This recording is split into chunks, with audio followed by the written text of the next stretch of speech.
अनि पूर्ण स्वतन्त्रताको सिद्ध व्यवस्थाभित्र मानिस सृष्टि भएको हो। त्यो भनेको चाहिँ के हो भन्दाखेरि चाहिँ उसलाई मृत्युले छुन सक्दैन थियो, उसलाई रोगले छुन सक्दैन थियो, उसलाई बिमारले छुन सक्दैन थियो, उसलाई अभावले घटी कमीले केही कुराले पनि छुन नसक्ने हिसाबले मानिस बनिएको हो। तर जब पाप आयो त्यहाँदेखि चाहिँ पापको बन्धनभित्र मानिस पर्यो अनि त्यहाँदेखि के भयो, मानिसलाई मृत्यु आउन थाल्यो, रोग आउन थाल्यो, अभाव आउन थाल्यो, खाँचो आउन थाल्यो अनि त्यसकै भित्र मान्छे रुमलिन थाल्यो अनि त्यो एउटा सिद्धान्त बन्यो अनि त्यसलाई चाहिँ कस्मिक ल भन्छ, त्यसलाई चाहिँ पाप र मृत्युको व्यवस्था भन्छ त्यसलाई। मानिस त्यस व्यवस्थाभित्र पस्न थाल्यो त्यो दिनदेखि चाहिँ। अनि जसै हामी त्यो पाप र मृत्युको व्यवस्थाभित्र पस्यौँ त्यहाँदेखि हाम्रो जीवनको हर एक कुराहरू, सानोभन्दा सानो कुरा पनि पाप अनि मृत्युले नियन्त्रण गर्न थाल्यो। त हामीले यो दिनहरूमा लास्ट होल नाइट प्रेयरदेखि हामीले स्वतन्त्रताको सिद्ध व्यवस्था सिकिरहेका छौँ र यो एकदमै ठुलो विषय हो, यति साह्रो ठुलो विषय हो। यसलाई भन्नु पनि बुझाउनु पनि कोही बेला गाह्रो पर्छ, किनभने यो कुरालाई बुझ्नु चाहिँ हाम्रो स्वाभाविक, हाम्रो जुन चाहिँ नेचुरल माइन्ड छ, यो नेचुरल माइन्ड चाहिँ जहिले पनि स्वाभाविक हाम्रो जुन चाहिँ समझ छ यसले चाहिँ जहिले पनि मृत्युको हिसाबले सोच्ने भएको कारणले गर्दाखेरि जब पनि जीवनको कुरा आउँछ त्यति बेला त्यो बुझ्न निकै गाह्रो हुन्छ, निकै गाह्रो हुन्छ। त त्यस कारणले गर्दाखेरि मैले लास्ट टाइम पनि तपाईँहरूलाई भन्दै थिएँ, तपाईँले आफ्नो हृदय ठुलो बनाउनुहोस्, खोल्नुहोस् अनि हामीले यो कुरालाई सिकौँ। किनभने हामीले एउटा कुरा जान्दछौँ कि युग परिवर्तन हुँदैछ, द एज इज चेन्जिङ। अनि युग परिवर्तन हुँदै गर्दाखेरि चाहिँ अब हामी द किङडम एज, राज्यको युगभित्र हामी प्रवेश गर्दैछौँ अनि यो राज्यको युग अति नै महत्त्वपूर्ण छ र जति हामी राज्यको युगलाई बुझ्दै जान्छौँ त्यति नै हामी यसभित्र हामी पस्दै जान्छौँ। त हामी तयारी हुँदैछौँ एउटा यस्तो मिलेनियल किङडमको लागि। यो दिनहरूमा हामीले गरिरहेको बातहरू, हामीले गाइरहेको गीतहरू पहिलाको भन्दाखेरि भिन्दै छ। यो दिनहरूमा हामी परमेश्वरको 1000 वर्षको राज्यको विषयमा हामी सिक्दैछौँ। यो दिनहरूमा हामी कसरी सफल हुने, कसरी चङ्गाई हुने, कसरी छुटकारा पाउने, त्यो कुराहरू भन्दाखेरि पौलले भनेको छ कि तिमीले कोरिन्थीको मण्डलीलाई भने मैले तिमीहरूसँग थुप्रै कुराहरू भन्न चाहन्थेँ तर मैले तिमीहरूलाई भन्नै सकेन किनभने तिमीहरू अझै पनि दुध नै खाइरहेका छौ भनिकन। त जबसम्म हामी दुध खाइरहेका हुन्छौँ परमेश्वरको आत्माको ठुलो कुराहरूलाई हामी बुझ्न सक्दैनौँ। त आज हामी फेरि पनि हाम्रो पाललाई स्ट्रेच गर्दैछौँ, हामी तन्काउँदैछौँ। यो पाललाई हामी स्ट्रेच गर्दाखेरि हामीलाई कतिवटा कुरालाई ग्रहण गर्नु पनि साह्रो पर्छ। तर म तपाईँलाई भन्न चाहन्छु हामी बढ्नुपर्छ। तपाईँ जब हुर्किँदै हुनुहुन्थ्यो तपाईँ 13 वर्षको 14 वर्षको हुँदै गर्दाखेरि नि एउटा हड्डी एक किसिमको दुख्ने अनुभव तपाईँहरू कतिजनाले गर्नुभएको छ। हामी त्यो एउटा ठाउँबाट गयो नि, हामी तन्किँदै गर्दाखेरि हाम्रो हड्डीहरू दुखेको हुन्छ नि। अनि त्यति बेला आमा बाउलाई जसलाई पनि छोराछोरीले भन्छ मेरो हड्डीहरू दुख्दैछ भनिकन। खासमा चाहिँ किन त्यो हड्डी दुखेको भन्दाखेरि चाहिँ त्यो रोग होइन, त्यो बिमार होइन, तर उसको हड्डी बढ्दैछ, तन्किँदैछ, स्ट्रेच हुँदैछ। सो त्यो स्ट्रेच हुँदै गर्दाखेरि चाहिँ त्यसले एक किसिमको दुखाइलाई अनुभव गर्छ। सुन्नुहोस् है, नानीहरू किशोर अवस्थामा अनि जवानी अवस्थामा पस्दै गर्दाखेरि त्यो एक किसिमको हड्डीहरू दुख्ने, खुट्टाहरू दुख्ने, गल्ने एक किसिमको अनुभव गर्छ। मेरो पनि छोराछोरी बढ्दै गर्दाखेरि उनीहरूको कम्प्लेन हुन्छ कोही बेला खुट्टा दुखिरहेको छ, आज पुरा खुट्टा दुखिरहेको छ। किन भन्दाखेरि चाहिँ किनभने ऊ ग्रोथको एउटा फेजमा छ, ऊ बढ्ने एउटा फेजमा छ अनि बढ्दै गर्दाखेरि हामीलाई दुख्छ, ग्रोथ अलिकति पेनफुल हुन्छ। तर त्यो पेनलाई चाहिँ यदि तपाईँ र मैले पेन किलर खाएर या त्यसलाई चाहिँ हामीले एकदम मसाज गरेर हामी त्यसलाई मार्ने कोसिस गऱ्यो भने चाहिँ के हुन्छ भने त्यसलाई हामीले स्टप गरिदियो भने चाहिँ हाम्रो ग्रोथ रोकिन्छ, हाम्रो वृद्धि रोकिन्छ। त्यस्तै प्रकारले आत्मिक रूपमा पनि हामी बढिरहेको छौँ यो दिनहरूमा। त हामीले सिक्दै गरेको कुराहरू अलिकति उच्च स्तरको छ तर यसलाई चाहिँ बुझेन, यसलाई चाहिँ जानिन, यो चाहिँ गाह्रो छ भनेर हामीले त्यतिकै छोडिदियो भने चाहिँ हाम्रो ग्रोथ रोकिन्छ, त्यहीँ नै हाम्रो वृद्धि त्यही नै रोकिन्छ। त यस कारणले गर्दाखेरि म तपाईँलाई भन्न चाहन्छु हामी बढ्दैछौँ, बढ्नुहोस्, लेट्स स्ट्रेच, हामी बढौँ, हामी तन्कौँ। अनि त्यो तन्केपछि चाहिँ के हुन्छ भने हाम्रो सोच्ने आयामहरू पनि बदलिन्छ, हाम्रो कुनै कुरालाई हेर्ने नजरियाहरू पनि बदलिन्छ। त्यो सबै कुराहरू बदलिन थाल्छ अनि त्यो ठाउँमा नयाँ छुटकारा, नयाँ चङ्गाई, नयाँ अभिषेकलाई हामी देख्छौँ। अनि हाम्रो तरिका चाहिँ अघिको जस्तो हुँदैन। संसारको सफलता, संसारको धन, संसारको मान इज्जतलाई लिकन हाम्रो हेर्ने नजरिया कम्प्लिटली चेन्ज हुन्छ। प्रभु यीशु ख्रीष्टको चेलाहरूको जीवनमा पनि त्यो कुरा बदल्यो बादमा गइकन। सुरुमा चाहिँ उनीहरूले के सम्झेको थियो भन्दाखेरि, राज्य भन्दाखेरि चाहिँ कसले चाहिँ प्राइम मिनिस्टरको पद पाउने, कसले फाइनेन्स मिनिस्टर पाउने, कसले चाहिँ ठुलो ओहदा पाउने भन्ने होडबाजीमा थियो। तर जब उनीहरू ग्रो भयो, बढ्यो, त्यहाँदेखि चाहिँ उनीहरूले के बुझ्न थाल्यो भन्दाखेरि चाहिँ हाम्रो यो पृथ्वीको समय चाहिँ एउटा टाइम अफ एक्जाइल मात्रै हो, यो चाहिँ एउटा परदेशको समय मात्रै हो भन्ने कुरालाई उनीहरूले बुझ्यो। अनि उनीहरूले हासिल गरेको सबै कुराहरूलाई छोड्न उनीहरूलाई केही जस्तो पनि लागेन। उनीहरूले त्यो कुरालाई त्याग्नु केही जस्तो पनि लागेन। अनि उनीहरू एउटा नयाँ महिमाभित्र पस्यो। लास्ट टाइम पनि मैले सेयर गर्दै थिएँ तपाईँसँग, उनीहरू यति साह्रो परमेश्वरको महिमाले भरे कि उनीहरूको छायाले पनि मान्छेहरूको जीवन चङ्गाई हुन थाल्यो। उनीहरूको छाया पर्दाखेरि पनि मान्छेहरू जाति हुन थाल्यो, किनभने उनीहरू नै थिएन, तर ख्रीष्ट उनीहरूभित्र जिउन थालिसक्नु भएको थियो। ख्रीष्टको पूर्णता उनीहरूको जीवनभित्र आउन थालिसकेको थियो। तर यो होल नाइट प्रेयरमा पनि हामी यो लास्ट टाइमदेखि हामी यो शिक्षालाई सिक्दैछौँ। यसको गियरलाई अलिकति बढाउने कोसिस गर्छु म, तर तपाईँहरूले कोअपरेट गर्नुहोस् योसँग है, ननिदाउनुहोस्। यो इम्पोर्टेन्ट छ तपाईँको लागि, हाम्रो लागि। नत्र भने हामी यसरी नै होल नाइट प्रेयर गर्छौँ, हामीलाई मजा आउँछ केही समयसम्म, त्यहाँदेखि अल्छी लाग्छ केही समय बाद चाहिँ। फर्स्टमा चाहिँ हामी जोसिन्छौँ, थुप्रोजना जोडिन्छ हामीसँग, हामीले अनुभव गरेको छौँ। यस्तो होल नाइट प्रेयर गरौँला भन्दाखेरि थुप्रो मान्छेहरू एक्साइटेड भएर थुप्रोजना जोडिन्छ, तर बादमा हराउँदै हराउँदै हराउँदै हराउँदै जान्छ। फेरि एउटा लहर आउँछ, अर्को सेकेन्ड वेभ आउँछ, फेरि सेकेन्ड वेभमा थुप्रो मान्छेहरू जोडिन्छ, त्यहाँदेखि फेरि के हुन्छ, हराउँदै हराउँदै हराउँदै फेरि थर्ड वेभ आउँछ, जोडिँदै जान्छ, हराउँदै, एउटा ट्रेन्ड मात्रै हुन्छ। तर जब हामीले कुरा बुझ्छौँ नि, हामीलाई कसैले जोडिनु पनि भन्नु पर्दैन, कसैले भन्नै पर्दैन, किनभने हामी त्यसको महत्त्वलाई बुझ्छौँ। यो चाहिँ हाम्रो एक्जिस्टेन्स हो, यो चाहिँ हाम्रो अस्तित्व हो भन्ने कुरालाई हामी बुझ्छौँ। यो चाहिँ मेरो जिम्मा हो भन्ने कुरालाई हामी बुझ्छौँ। अनि हामी प्रार्थना पनि त्यसरी नै गर्छौँ, प्रभुले मलाई आशिष दिनुहुन्छ भनेर म होल नाइट प्रेयर बस्दिनँ, तर म यस कारणले बस्छु किनभने यो मेरो जिम्मा हो।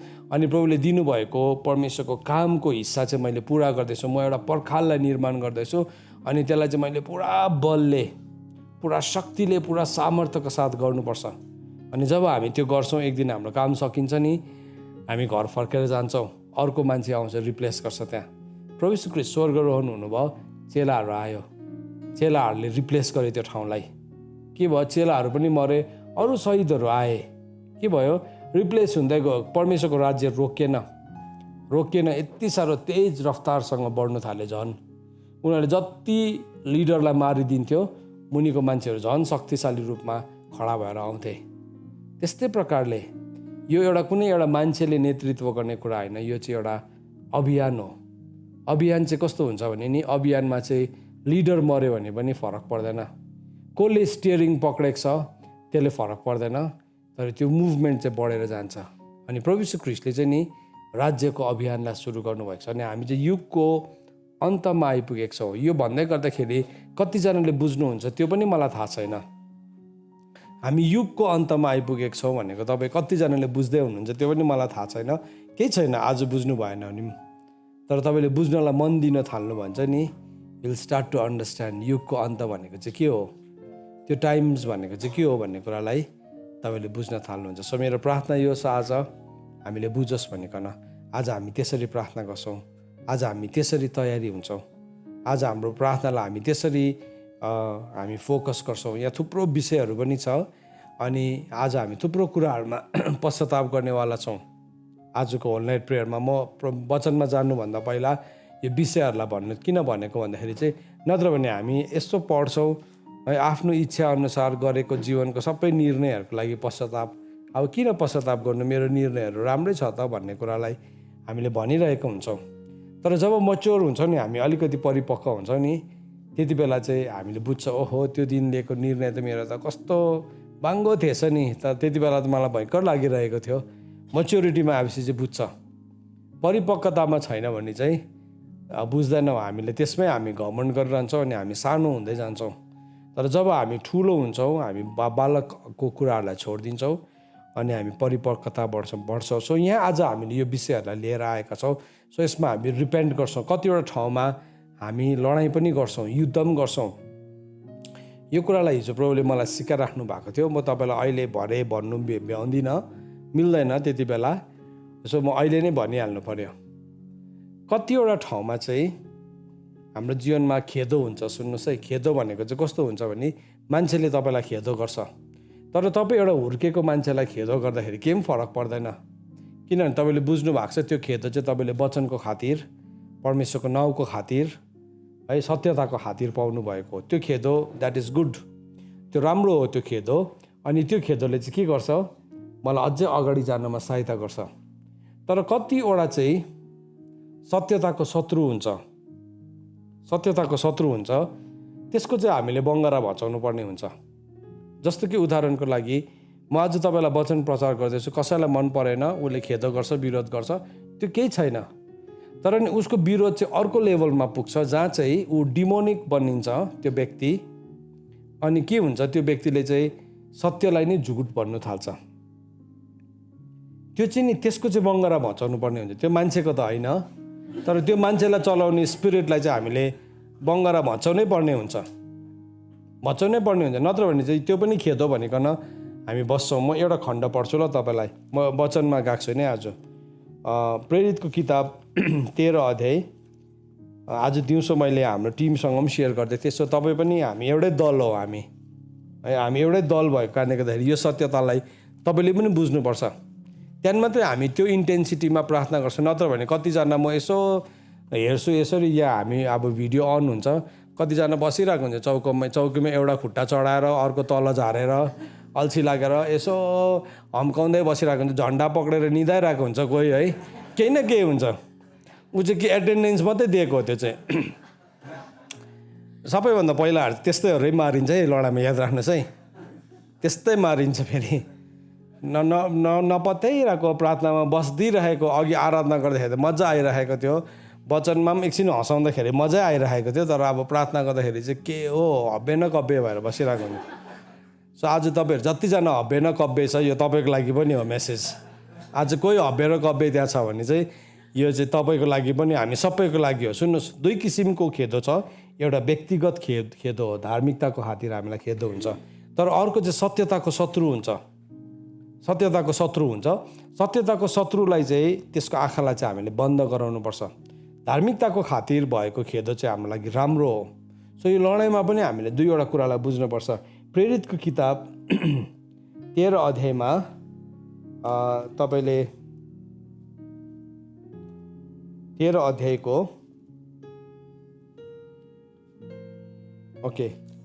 अध्यायको 9 पद अथवा माथि 4 देखि नै पढ्छु। यो चाहिँ भरे प्रार्थना गर्दाखेरि कसरी प्रार्थना गर्नु भनेर तपाईँलाई अहिले सिकाएको। भरे प्रार्थना गर्दाखेरि चाहिँ तपाईँ कुन ठाउँमा लडाइँ गर्नुपर्ने हो, कुन ठाउँमा तपाईँले डिक्री गर्नुपर्ने हो, यो सिकेको। प्रेरितको किताब 13 अध्यायको 4 देखि पढ्छु। तब तिनीहरूले पवित्र आत्माद्वारा खटिएर सिलुसियामा झरेर त्यहाँबाट साइप्रसतिर समुद्र यात्रा गरे औ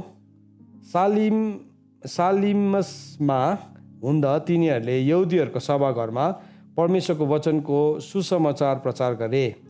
तिनीहरूको साथमा टहलुवाको काम गर्ने यूहन्ना पनि थियो। जब तिनीहरू त्यो सिङ्गै टापु छिचोलेर पाफोससम्म आइपुगे, तब त्यहाँ तिनीहरूले झुटा अगमवक्ता बार येशू, यो झुटा अगमवक्ता थियो, फल्स क्राइस्ट पनि हो त्यो, नभएको एउटा यहुदी धामीलाई भेटाए। बडा हाकिम सर्गियस पौलस भन्ने मानिससित त्यो थियो। तिनी बुद्धिमान मानिस थिए। तिनले साउल र बर्नबासलाई बोलाएर परमेश्वरको वचन सुन्ने इच्छा गरे। तर त्यो इलुमास धामीले, किनकि त्यसको नाउँको अर्थ यही हो, बडा हाकिमको विश्वास भ्रमाउन खोजेर तिनीहरूको सामना गरे। हेर्नुहोस्, कतिजना चाहिँ नि आज क्रिस्चियन धामीहरू छ। यो इलुमास जस्तै नाम त बार यीशु हो, तर तिनीहरू चाहिँ त्यो धामीको आत्मामा काम गरिरहेको छ। इलुमास भनेको चाहिँ मार्गलाई बङ्गाउने भनेको, मार्गलाई टेढो बनाउने भनेको। सो त्यसले चाहिँ के गर्यो, पावल र बर्नबासलाई सामना गर्यो, फेस गर्यो। सो के गर्दै सत्यता प्रचार हुँदैछ एकतिर, power of the gospel release हुँदैछ, तर यो इलुमासले चाहिँ के गर्दैछ त्यसलाई नै झुटा बनाउँदैछ। सो त्यो झुटा बनाउँदै गर्दाखेरि चाहिँ त्यसले कुन चाहिँ पावरलाई युज गर्दैछ, विचक्राफ्टको पावर। अब लाई, कन्ट्रोलिङ स्पिरिट, झुट, अधुरो सत्यता, यो सबै चाहिँ नि विचक्राफ्टको स्पिरिट हो। विचक्राफ्ट मन्त्रतन्त्रको आत्मा हो। सो लिटरली यस्तो उफ्रेर या धुप बालेर या त्यस्तो केही साइन गर्नु पर्दैन, तर जब पनि कुनै मान्छेले सत्यतालाई बङ्गाउन थाल्छ, याद राख्नुहोस् त्यो चाहिँ विचक्राफ्ट स्पिरिट हो। सत्यको विरुद्धमा झुट बोल्ने चाहिँ मन्त्रतन्त्रको आत्मा हो। सो त्यसले गर्दा हामी कहिले पनि त्यसमा अपरेट हुनु हुँदैन। मलाई कुनै मान्छे मन नपर्नु सक्छ, तर त्यो मान्छेको उसले बोल्दै गरेको सत्यतालाई चाहिँ मैले विरोध गर्नु पाउँदिनँ। यदि मैले विरोध गर्दैछु भने चाहिँ त्यो चाहिँ मन्त्रतन्त्रको आत्मा हो। मलाई मान्छे मन नपर्नु सक्छ नि त, मलाई टाइम लाग्छ होला नि त उसलाई मन पराउनु, उसलाई बुझ्नु टाइम लाग्छ होला, ठिकै छ नि त त्यो। तर मैले मन परेन भन्दैमा उसले सेतो भनेको चाहिँ मैले होइन त्यो चाहिँ कालो हो भन्नु चाहिँ त्यो चाहिँ मन्त्रतन्त्रको आत्मा। बुझ्नु हुँदैछ तपाईँहरूले यो कुरा, मैले भनेको कुरा बुझ्नु हुँदैछ? त्यसले गर्दाखेरि हामी बोल्दाखेरि होसियार हुनुपर्छ, किनभने हामीलाई थाहै हुँदैन हामी विचक्राफ्टको स्पिरिटमा अपरेट हुँदैछ। जसरी यो इलुमास के भइरहेको थियो, सामना गर्यो। तर साउलले, जसलाई पावल पनि भनिन्छ, पवित्र आत्माले भरेर त्यसमाथि एक ढिट लगाएर हेरे औ भने ए सम्पूर्ण छल। हेर्नुहोस् है, नम्बर 1 के थियो त्यो? सम्पूर्ण छल, सम्पूर्ण धुर्त्याइले भरिएको शैतानको बच्चा भनेको छ। 3वटा कुरा भने त्यसलाई। सम्पूर्ण छल, सम्पूर्ण धुर्त्याइले यदि एउटा मान्छे भरिँदो रहेछ नि, त्यो चाहिँ शैतानको बच्चा बनिँदो रहेछ फेरि है। सो शैतानको बच्चा चाहिँ को हो भन्दाखेरि चाहिँ, शैतानको सन्तान चाहिँ को हो भन्दाखेरि चाहिँ सम्पूर्ण छल, सम्पूर्ण धुर्त्याइले भरेकोलाई चाहिँ शैतानको बच्चा भनेको सम्बोधन गरेको छ यहाँ बाइबलमा। मैले गरेको होइन, पावलले गरेको, अथवा पवित्र आत्माले पावललाई गर्नु लगाएको। सो यो डेफिनेसनलाई हामी यसलाई क्रिम लगाएर राम्रो बनाएर हामी यसलाई त होइन नि, यो त आर्गुमेन्ट हो नि, यो त हामीले यस्तो नि भनेर नगर्नुहोस्, जस्टिफाई नगर्नुहोस् है। शैतानको बच्चा भनेको शैतानको बच्चै हो। So let it be so. यहाँ जस्तो लेखेको छ त्यस्तै हो, त्यसलाई चेन्ज गर्ने कोसिस नगरौँ। त्यो सारा धर्म कर्मको शत्रु, सो सबै धार्मिकताको चाहिँ के रहेछ त्यो शत्रु। अनि त्यसले के गर्दो रहेछ, परमप्रभुको सच्चा बाटो बङ्ग्याउन छोड्दैनस् भन्दैछ। सो यो चाहिँ पावललाई खेदो थिएन पर्सनल। पावललाई त ढुङ्गा हिर्काउँदाखेरि पनि रिसाएको थिएन। पावललाई झ्यालखानमा हालेर कुट्दाखेरि पनि आराधनै गरिरहेको थियो। तर यो केस चाहिँ डिफ्रेन्ट थियो। This is a different case. सुन्नुहोस् है चर्च, यो कुरालाई सुन्नुहोस्, यो चाहिँ डिफ्रेन्ट केस हो। पावललाई झ्यालखानमा हाल्दाखेरि केही प्रब्लम थिएन, पावललाई कुट्दाखेरि पनि केही प्रब्लम थिएन, किनभने उनीहरू चाहिँ शत्रु, धार्मिकताको शत्रु चाहिँ थिएन, उनीहरूले कुरा नबुझेर मात्रै गरिरहेको थियो। तर यो चाहिँ के थियो भन्दाखेरि चाहिँ completely spirit of the anti Christ थियो, क्रिस्ट विरोधीको आत्मा थियो। सो त्योसँग चाहिँ पावलले के गरेको छ, कन्फ्रन्ट गरेको छ। कन्फ्रन्ट गरेको छ, उसले के भन्दैछ, तँ प्रभुको सच्चा मार्ग बङ्ग्याउन छोड्दैनस् औ अब हेर प्रभुको हात तँमाथि परेको छ र तँ अब केही समयसम्म प्रकाश नदेख्ने भई अन्धा हुनेछस्। सो उसले के गर्यो, त्यो स्पिरिटलाई चाहिँ उसले कन्फ्रन्ट गर्यो। एउटा चाहिँ तपाईँको जीवनमा आउने खेदो हो, एउटा चाहिँ खेदो हो। खेदोलाई चाहिँ हामी हर्षको साथ के गर्नुपर्छ, हामीले स्वीकार गर्नुपर्छ, ग्रहण गर्नुपर्छ। तर धार्मिकताको मार्ग बङ्गाउने छ नि जुन चाहिँ स्पिरिट, त्यसलाई चाहिँ हामीले 1 सेकेन्ड पनि सहनु हुँदैन। हामीले त्यो भिन्नतालाई नबुझ्दाखेरि चाहिँ हामी के भन्छ, त्यसलाई पनि खेदो नै हो भन्छ। होइन, त्यो खेदो होइन, त्यो चाहिँ खेदो होइन। तर अब हामी त आजको दिनमा त मान्छेलाई ए शैतानको बच्चा भन्दै त हिँड्नु सक्दैनौँ। तर त्यो भित्र भएको स्पिरिटसँग चाहिँ हामी लडाइँ चाहिँ गर्न सक्छौँ। सो त्यस कारणले गर्दाखेरि तपाईँको जीवनमा खेदो हो या धार्मिकताको मार्ग बङ्गाको हो, डिसिसन गर्नुहोस् तपाईँले। हामी परिपक्व हुन्छौँ नि हो, त्यसले गर्दाखेरि हामीले परिपक्वताको कुराहरूलाई सिक्दैछौँ, परिपक्वताको कुरालाई सिक्दैछौँ। नत्र भने चाहिँ हामीले शैतानको चाहिँ घुस्सी थापिरहेको हुन्छौँ है। तिमीलाई प्रभुको नाममा झाँपड हिर्काउँछ त अर्को गाला पनि थाप्नु हो, पक्का हो त्यो चाहिँ। तर नि शैतानको चाहिँ विरोध गर भनेको छ होइन। परमेश्वरको अधीनमा बस र दियाबलसको के गर, विरोध गर, त्यसलाई पनि अर्को गाला थापिदेऊ चाहिँ भनेको छैन हो। कति बेला थाप्नुपर्ने, कति बेला विरोध गर्नुपर्ने, त्यो चाहिँ स्पिरिचुअल म्याच्युरिटी। फेरि यसलाई यो वचनमा तपाईँले उल्टा बुझ्नु भन्छ फेरि त्यसको अर्को अर्थ बनिन्छ फेरि। सो यसलाई तपाईँले सही बुझ्नुहोस्। सो उसले के गर्यो, उसले भन्दैछ परमेश्वरको हात माथि परेको छ, त अब केही समयसम्म प्रकाश नदेख्ने भई अन्धा हुनेछस्। अनि उत्तिखेरै कुहिरो र अन्धकारले त्यसलाई छोप्यो र त्यो यताउता लागेर डोर्याउने कोही खोज्न थाल्यो। तब बडा हाकिमले यो भएको देखेर प्रभुको शिक्षामा अचम्म मानि विश्वास गरे। एलियाको अनोइन्टिङमा आएकोले, मोसाको अनोइन्टिङमा आएकोले चाहिँ अब यो अथोरिटीलाई पनि चलाउँछ।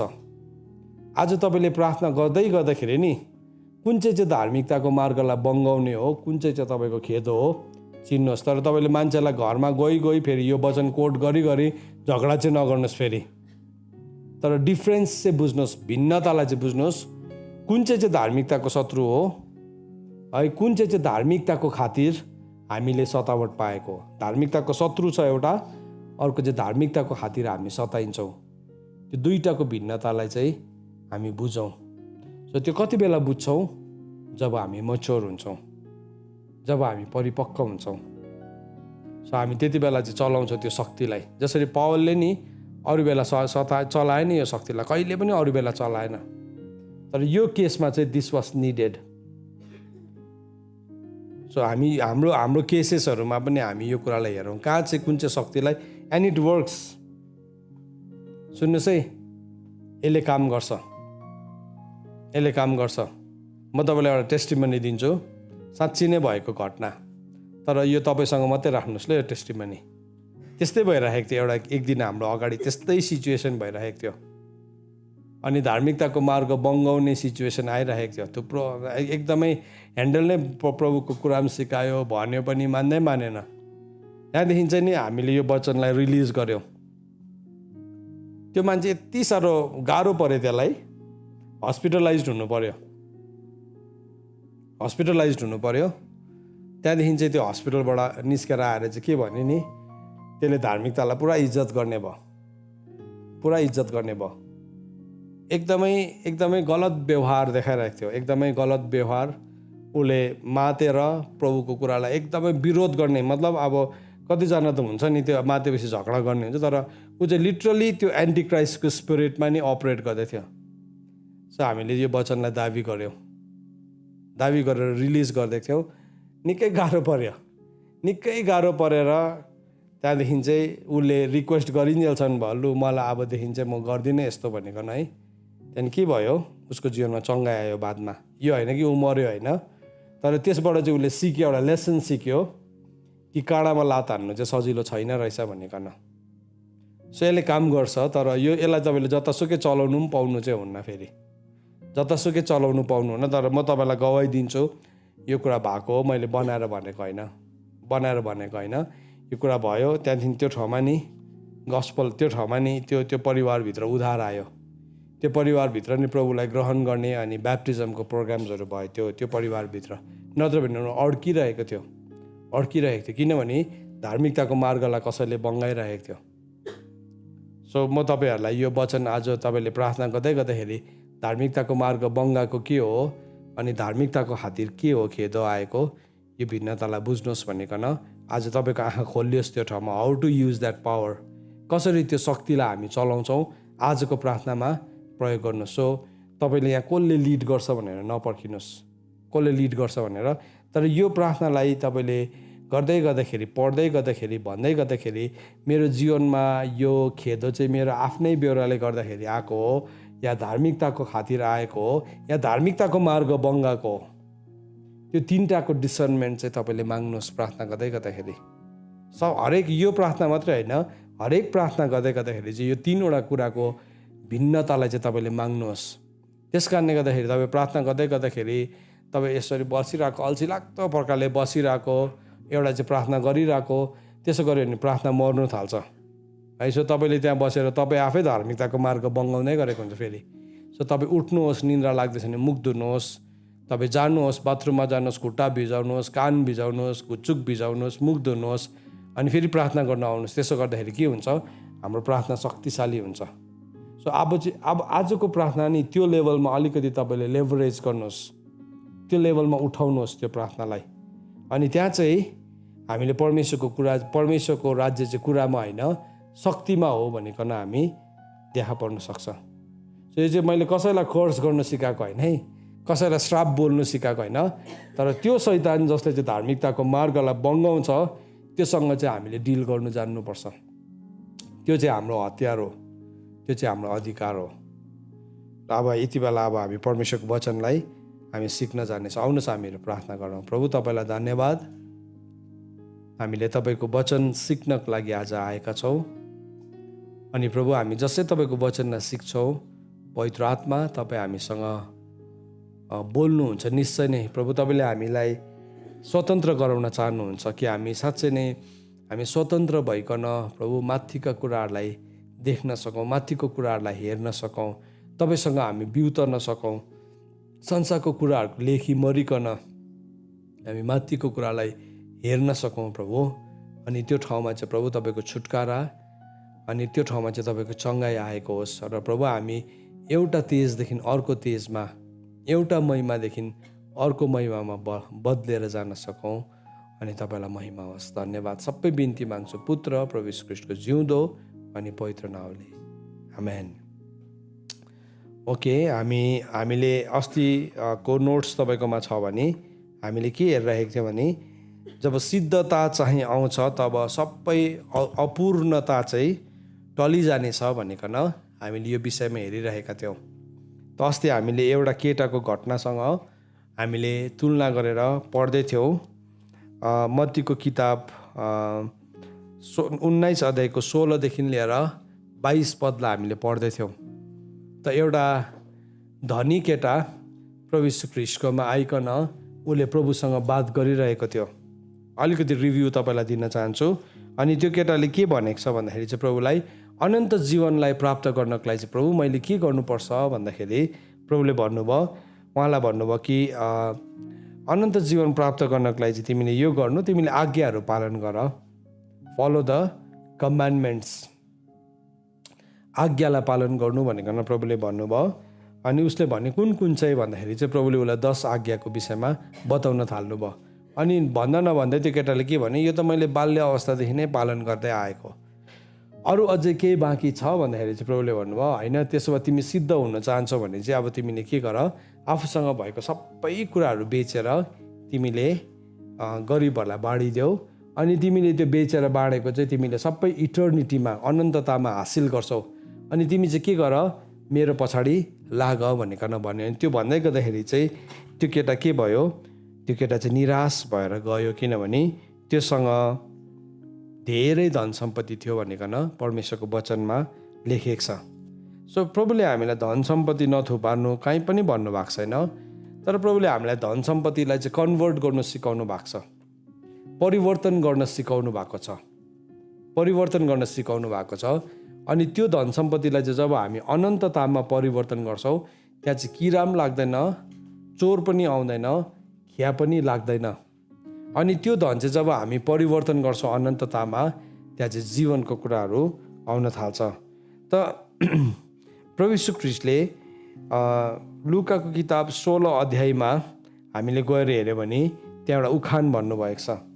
त आज तपाईँले एउटा कुरा माइन्डमा याद राख्नुहोस्, यो वचनलाई सिक्दै गर्दाखेरि चाहिँ हामीले अहिले सिक्दै गरेको चाहिँ स्वतन्त्रताको सिद्ध व्यवस्था हो, यो चाहिँ प्रिन्सिपल्स हो, सिद्धान्त हो।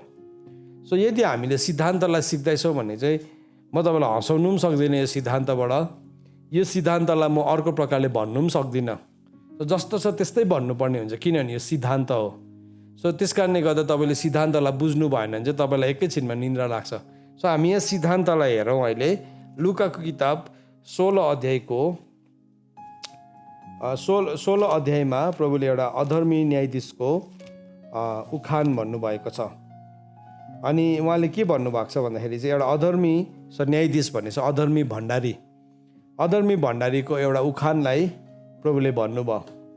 16को 1 देखि म पढ्छु, तपाईँहरूले पनि खोल्नुहोस्। सो सबैले जतिजनाले सुन्दै हुनुहुन्छ सबैले खोल्नुहोस्। तपाईँ नानीहरू हुनुहुन्छ, जवान, आमा बाउ जो पनि हुनुहुन्छ खोल्नुहोस्। यहाँ नानीहरूलाई पनि म देख्दैछु बसिकन हेरिरहेको छ, सुनिरहेको छ। प्रभुले धेरै आशिष गरून्। तर ओपन यो बाइबल एन्ड रिड, तिमीले खोल अनि पढ्यो भने चाहिँ तिमीलाई थाहा हुन्छ, यु लर्न समथिङ है। ल्युक च्याप्टर 16 verse 1-8 लाई पढ्छौँ हामी, 1 देखि लिएर 8 पदलाई हेर्छौँ। त सबैले खोल्नुहोस् ल यो वचनलाई। त यहाँ के भनेर लेखेको छ, उहाँले आफ्नो चेलाहरूलाई पनि भन्नुभयो, एउटा धनी मानिसको एउटा भण्डारी थियो, त्यसलाई उसको धन सम्पत्ति उडाइरहेको छ भन्ने दोष लागेको थियो।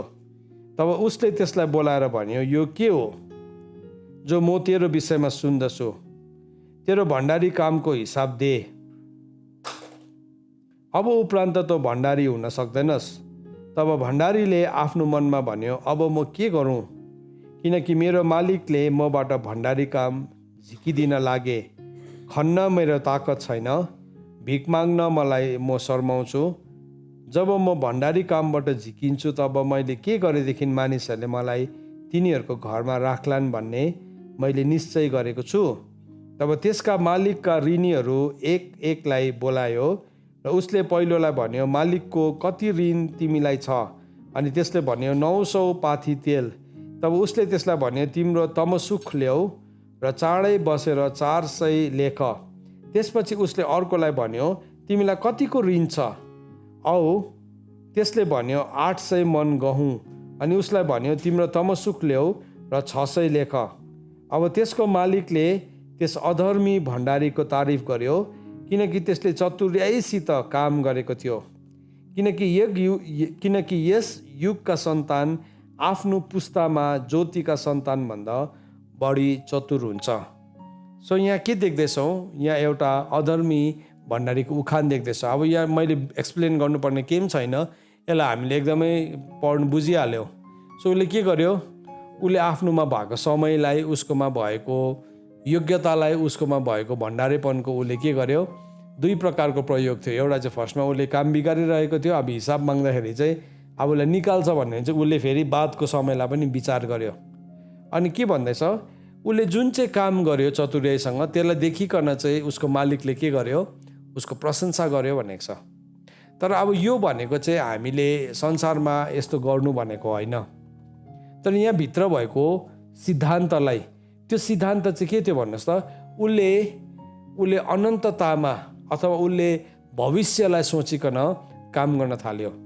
सो तपाईँ र मेरो भविष्य चाहिँ अनन्तता हो।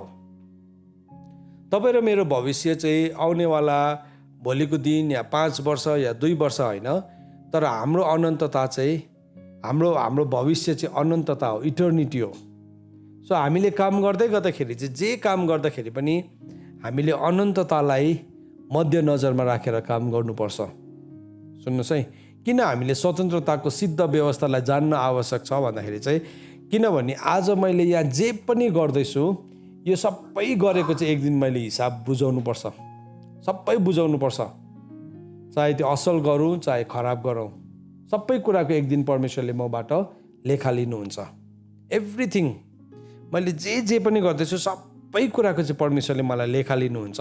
अनि मैले भोलिको दिनमा, आउनेवाला दिनमा त्यसको हिसाब बुझाउनुपर्छ। सो आज मैले यो वचन प्रचार गर्दैछु, यो वचन प्रचार गर्दाखेरि मैले अनन्ततालाई यदि मैले विचार नगरी मैले प्रचार गरेँ भने म तपाईँहरूलाई कस्तो वचन प्रचार गर्छु नि, तपाईँहरूलाई सुन्नु मनपर्ने, रमाइलो लाग्ने, मजा आउने है, कसरी धनी हुने, तपाईँले कसरी के रोप्दाखेरि के उम्रिन्छ, कसरी सफल हुने, त्यो स्टेप्सहरू बताउन सक्छु। तर त्यो सबै चाहिँ के हो, यो संसारसम्मको मात्रै हो। मलाई एक दिन एकजना भाइले भन्यो, दाजु तपाईँले पहिला त कस्तो मोटिभेसनल कुराहरू भन्नुहुन्थ्यो, एकदमै मोटिभेसनल, कसरी हामी आशिषित हुने। आजकल त तपाईँले त्यस्तो वचन नै प्रचार गर्नुहुन्न, आजकल त तपाईँको वचन त एकदम कस्तो खालके भएको छ, किन नगर्नु भएको? मेरो वेल विसर हो। सो मेरो वेल विसर भएकोले गर्दाखेरि उसले मलाई के भन्ने, सिधै भन्यो है, अब यसरी प्रचार गरिरहनु भन्दा तपाईँ फेमस हुँदैन है, तपाईँ अब के हुन्छ, तपाईँ बदनाम हुन्छ भन्ने खालके कुरा गर्नुहुँदै थियो है। अनि मैले केही पनि भनिनँ, म जस्ट हाँसेँ मात्रै। अनि मैले मनमा सोचिरहेको थिएँ, अब पौलले भनेको छ, जब म बालक थिएँ, बालक जस्तै कुरा गर्थेँ, तर अब म हुर्केको छु र मैले बालकको कुरा गर्नु छोडेको छु। सो हामीले दुध मात्रै खुवाउने कुरा गरिरहन्छ, चर्च चाहिँ के हुन्छ भने एकदमै कमजोर हुन्छ, कमजोर हुन्छ, अलिकति पक्का अलिक स्ट्रङ वचन आयो भने चाहिँ के हुन्छ, सहनै नसक्ने हुन्छ, एकदमै गाह्रो पर्छ त्यो वचनले उसलाई। तर यदि हामीले खद्दिलो कुरा खानु सिकेको छौँ भने चाहिँ नि स्ट्रङ वचन आउँदै गर्दाखेरि ऊ झन् स्ट्रङ हुँदै जान्छ, अझै बलियो हुँदै जान्छ। त यो चाहिँ नि यति साह्रो अनन्तताको कुरालाई लिकन प्रभुले एउटा उदाहरण दिनुभएको छ। प्रभुले सराहना गर्नु भएन यो मान्छेलाई, तर बाइबलले भन्दैछ कि उसको मालिकले चाहिँ सराहना गर्यो, संसारकै मान्छेले चाहिँ उसको चतुर्याइलाई सराहना गर्यो। तर त्यसको मुनि भर्स 9 चाहिँ प्रभुले यो डल्लै कुराको उखानको एउटा एक्सप्लेनेसन दिनुभयो, प्रभुले एउटा त्यसको अर्थलाई बुझाउनु भयो। त्यसको त्यो डल्लै भनिसकेर चाहिँ प्रभुले भर्स 9 चाहिँ के भन्नुभयो भने उहाँले भन्नुभयो, औ म तिमीहरूलाई भन्दछु आफ्नो निम्ति अधर्मको धनले मित्रहरू बनाऊ, अनि जब त्यो समाप्त हुन्छ तब तिमीहरूलाई तिनीहरूले अनन्त वासस्थानहरूमा स्वागत गर्छ। सो यहाँ भन्दैछ अब आफ्नो निम्ति चाहिँ अधर्मको धनहरूले चाहिँ मित्रहरू बनाऊ। त संसारमा जति पनि धन छ त्यो धर्मको धन त होइन, तपाईँले राम्रोसँगले कमाउँदै हुनुहुन्छ होला सही प्रकारले, तर त्यो धनको हामीले जरालाई हेऱ्यो भने काहीँ न काहीँ त्योसँग केही लुकेको छ, केही जोडेको छ। तपाईँको काम मेहनत तपाईँले प्रभुमा गर्नुभएको छ, अनि के छ तपाईँको धन सुरक्षित छ, सफा छ। तर त्यो धनलाई लिकन कतिजना मान्छे चाहिँ के हुन्छ भने एकदमै सानो हृदयको बनिन्छ, एकदमै सानो हृदयको बनिन्छ, या धन बेसी भयो भने के हुन्छ, ऊ बेसी इन्सिक्योर हुन्छ। ला मेरो धन पो कसैले खाइदिन्छ कि, अब कुनै मान्छे आयो भने यसले पैसा पो माग्नु आएको हो कि, है त्यो एटिट्युड आइहाल्छ हामीमा आइहाल्छ, अनि हामी सबैलाई त्यस्तै नजरले हेर्न थाल्छौँ। कतिजना त्यस्तै मान्छेहरू पनि हुन्छ, यसो हेर्ने बित्तिकै ऊ पैसाकै लागि नै आएको, तपाईँले बुझिहाल्नुहुन्छ। कतिजना त्यस्तै छ, त्यस्तोहरूले हामीलाई धेरै धोका दिएर हामी के हुन्छौँ, हामी डराउन थालेका हुन्छौँ। तर प्रभुले के भनेर सिकाउनु हुँदैछ भने चाहिँ तिमीले अधर्मको धनले चाहिँ तिमीले मित्रहरू बनाऊ भन्दैछ। सो आज जुन धन हाम्रोमा छ, समयको धन छ, पैसाको धन छ, योग्यताको धन छ, त्यसले चाहिँ बाइबलले भन्दैछ मेक फ्रेन्ड्स, साथीहरू बनाऊ, अनन्तको साथीहरू बनाऊ, अनन्तको साथी। त जब हामी त्यो अनन्तको साथी यो धनले बनाउँछौँ नि, त्यो साथीहरूलाई चाहिँ हामी सबैलाई कहाँ पाउँछौँ अरे भन्दाखेरि चाहिँ यो धन जब यहाँ सिद्धिन्छ पृथ्वीमा, तब चाहिँ हामी उनीहरूलाई अनन्त घरमा उनीहरूले चाहिँ हामीलाई वासस्थानमा चाहिँ उनीहरूले के गर्छ, स्वागत गर्छ। अघि त्यो 900 मन तेल भएको मान्छेले जब घटायो, अर्को पालि त्यो अधर्मी भण्डारीलाई भेट्दाखेरि के भयो, है यो भण्डारीले त मेरो घटाइदिएको थियो, है त्यसले गर्दाखेरि तपाईँ आउनुहोस् मसँग बस्नुहोस्, है त्यो संसारको सिद्धान्त हो। तर त्यस्तै प्रकारले अब फेरि यसको मतलब चाहिँ यो लाउनु हुँदैन हामीले कसैको धनलाई टिपेर अब यो अधर्मको धन हो यसलाई चाहिँ म कन्भर्ट गरेर अब अनन्ततामा होइन, त्यो फेरि चल्दैन, त्यो फेरि अर्कै क्याटेगोरीमा आउँछ, त्यो गलत, त्यो चोरीको क्याटेगोरीमा आउँछ। तर हामीसँगै भएको रिसोर्सेसहरूलाई, हामीसँगै भएको कुराहरूलाई चाहिँ हामीले इटर्निटीमा हामीले परिणत गर्न सक्छौँ, अनन्ततामा हामीले परिणत गर्न सक्छौँ। अनि त्यो चाहिँ साह्रै नै शक्तिशाली हुन्छ। अन्त प्रभुले के भन्नुभयो, जस कसैले मेरो नाउँमा एक ग्लास चिसो पानी पनि कसैलाई दिन्छ, त्यो चाहिँ परमेश्वरको नाउँमा परमेश्वरको अगाडि त्यसको हिसाब लेखिन्छ। त हामीले प्रभुको नाममा गर्दैछौँ केही कुरालाई, हाम्रो सही कुराहरू छ, त्यसलाई चाहिँ हामी लोभी नभएर, त्यसलाई चाहिँ हामी लालची नभएर, त्यसलाई चाहिँ हामी आफैसँग नराखेर हामी के गर्छौँ, हामी कहिले पनि थोत्रो नहुने थैलाहरू बनाउँछौँ। अब लुकाको किताब 12 अध्यायको 32 पदमा प्रभुले यो कुराको सिद्धान्तलाई अझै एक्सप्लेन गर्नुभयो। अनि प्रभुले के भन्नुभएको छ भन्दाखेरि चाहिँ यही 12को 32देखि हामीले पढ्यो भने त्यहाँ यसरी लेखेको छ, ए सानो बगाल नडराऊ, किनभने तिमीहरूलाई राज्य दिने तिमीहरूको पिताको शुभ इच्छा छ।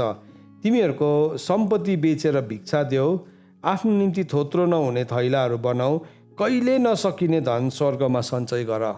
कहिले पनि नसकिने धन चाहिँ तिमीले स्वर्गमा सञ्चय गर, जहाँ न त चोर नजिक आउँछ न त किराले नष्ट गर्छ, किनकि जहाँ तिम्रो धन छ त्यही नै तिम्रो मन पनि हुन्छ, त्यही नै तिम्रो मन पनि हुन्छ। हामीले नि प्राय सर्ट हामीले लगाउँछ नि, कमेजमा एउटा गोजी चाहिँ यहाँ मनमै हुन्छ नि, थाहा छ तपाईँलाई? यो चाहिँ किन यो यता मनमै बनाएको भन्दाखेरि चाहिँ जहाँ तिम्रो धन छ त्यही नै तिम्रो के छ, मन छ। हामीले लगाएको लुगाले बताइरहेको छ, जहाँ चाहिँ धन छ त्यही नै मन हुन्छ, त्यही नै हाम्रो खल्ती हुन्छ नि एउटा है। सो के हुन्छ त्यो पैसालाई चाहिँ ल्याएर हामी यस्तो यहाँ राख्छौँ है। सबैजनाले छातीमै राख्छ नि पैसा, कतिजनाले छातीमा पैसा चेप्ने हुन्छ, किन? त्यो त मन हो नि त, मन र धन चाहिँ एउटै हो। सो छातीमा पैसा चेप्ने कतिजनाको आदत हुन्छ, त्यही हाल्छ, छातीमै हाल्छ। किनभने धनको त्यो अब संसारले पनि हामीले गर्दै गरेको ड्रेसअपहरूले पनि यो वचन सही हो भनिकन प्रुभ गरिरहेको छ। परमेश्वरको वचन चाहिँ कहीँ पनि फेल हुँदैन, कहीँ पनि फेल हुँदैन। तपाईँले अहिलेसम्म त्यो पकेटको मिनिङ बुझ्नु भएको छैन भने तपाईँले हेर्नुहोस्, म अस्ति नै लास्ट टाइम मतलब धेरै वर्ष अगाडि, आजभन्दा 2-3 वर्ष अगाडि चेन्नईमा गएको थिएँ। अनि त्यहाँ एउटा सर्टलाई यस्तो मतलब मेटेरियल किनेर चाहिँ बनाउनु दिएको। अनि बनाउँदाखेरि चाहिँ त्यहाँको टेलरहरूले चाहिँ अचम्मको सिलाइ गर्दो रहेछ। एउटा चाहिँ यो जुन चाहिँ बाहिरको पकेट छ त्यही बाहिरकै पकेटको साइजमा भित्रपट्टि पनि पकेट बनाइदिँदो रहेछ। सो बाहिरबाट यसो पकेटमा हात हाल्यो भने पैसा छैन, तर भित्रपट्टि चाहिँ पैसा राख्न सक्ने। अन्त त्यसले मलाई भित्रबाट पनि पकेट बनाइदिनु भन्यो। अन्त मैले कसरी हुन्छ त्यो भने, होइन त्यो टेलरले बनाइदिन्छ अरे। सो मेरोमा एउटा सर्ट छ, त्यो सर्ट लाउनु पनि पाएको छैन यो लकडाउनले गर्दाखेरि। तर त्यो सर्टको चाहिँ के छ भने बाहिर पनि पकेट छ अनि भित्र पनि पकेट छ। सो के भयो, डबल छ त्यसमा। सो दुई किसिमको धन राख्न सक्ने ठाउँ छ है। वचनले भन्दैछ जहाँ तिम्रो धन छ त्यही नै तिम्रो मन पनि हुन्छ। त हाम्रो धन चाहिँ यदि अनन्ततामा हामीले राखेका छौँ भने चाहिँ के हुन्छ भने नि हाम्रो मन पनि त्यही नै हुन्छ। हाम्रो इन्भेस्टमेन्ट्सहरू चाहिँ, हाम्रो लगानीहरू चाहिँ त्यहाँ छ भने चाहिँ। सो त्यसको मतलब अब आजको दिनमा हामी सबै बेचेर भिक्षा त दिनु सक्दैनौँ। या प्रभुले तपाईँको जीवनमा त्यो बुलावट दिनुभएको छ भने उभिन्छ पनि कतिजना मान्छेहरू त्यसरी है। जस्तो कि हामीले साधु सुन्दर सिंहलाई हेऱ्यो भने, उसको जीवनलाई हेऱ्यो भने, अरू थुप्रो प्रभुको दासहरूलाई हामीले हेऱ्यौँ भने उनीहरू त्यसरी निस्केका छन्। अनि त्यसरी निस्किँदै गर्दाखेरि कतिजनाको लागि त्यो अव्यवहारिक कुराहरू पनि हुन्छ।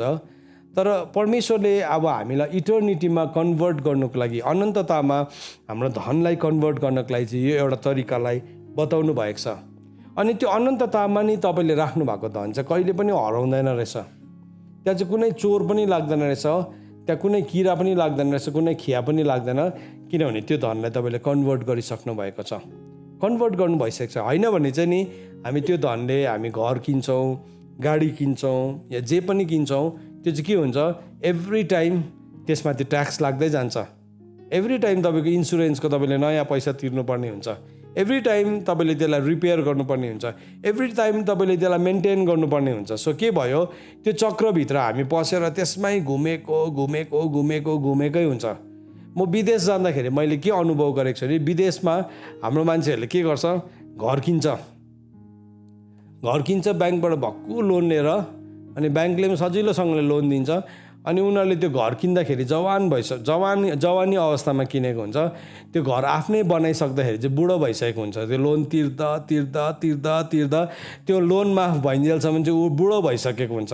प्रायःलाई मैले देखेको बुढो भइसकेको हुन्छ। त्यहाँदेखि चाहिँ उसको अब के भन्नु, अब त्यो घरमा ऊ जति दिन त्यो उसले अब डेट फ्री घरमा बस्छ, त्यो साह्रो लामो आयु पनि हुँदैन, त्यो घरदेखि मन पनि उडिसकेको हुन्छ। संसारको कुराहरू चाहिँ त्यस्तो छ। तर अनन्तताको कुरामा चाहिँ परमेश्वरको सिद्ध व्यवस्थामा चाहिँ प्रभुले हामीलाई लोभदेखि, लालचदेखि, घृणादेखि, आपसी शत्रुतादेखि चाहिँ प्रभुले हामीलाई स्वतन्त्र भएको चाहनुहुन्छ। म तपाईँलाई एउटा वचन पढ्नु पर्यो, उपदेशकको किताब, सायद मैले अगाडि पनि पढेको छु, 4 अध्यायको 4 पद। तपाईँले हेर्नुहोस् त्यसलाई, उपदेशक 4 अध्यायको 4 पदमा के लेखेको छ तपाईँले खोल्नुहोस् ल मसँग, म पनि खोलेर पढ्दैछु। म दुईवटा भर्जनमा हेर्नु पर्यो। उपदेशक 4 अध्यायको 4 पद।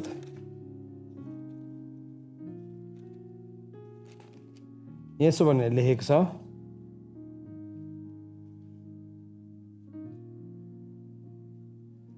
यसो भनेर लेखेको छ 4 को 4 पदमा, मैले सबै मेहनत र प्राप्तिहरूको विचार गरेँ, औ के देखेँ भने ती सबै मानिसको आपसको शत्रुताको नतिजा रहेछ।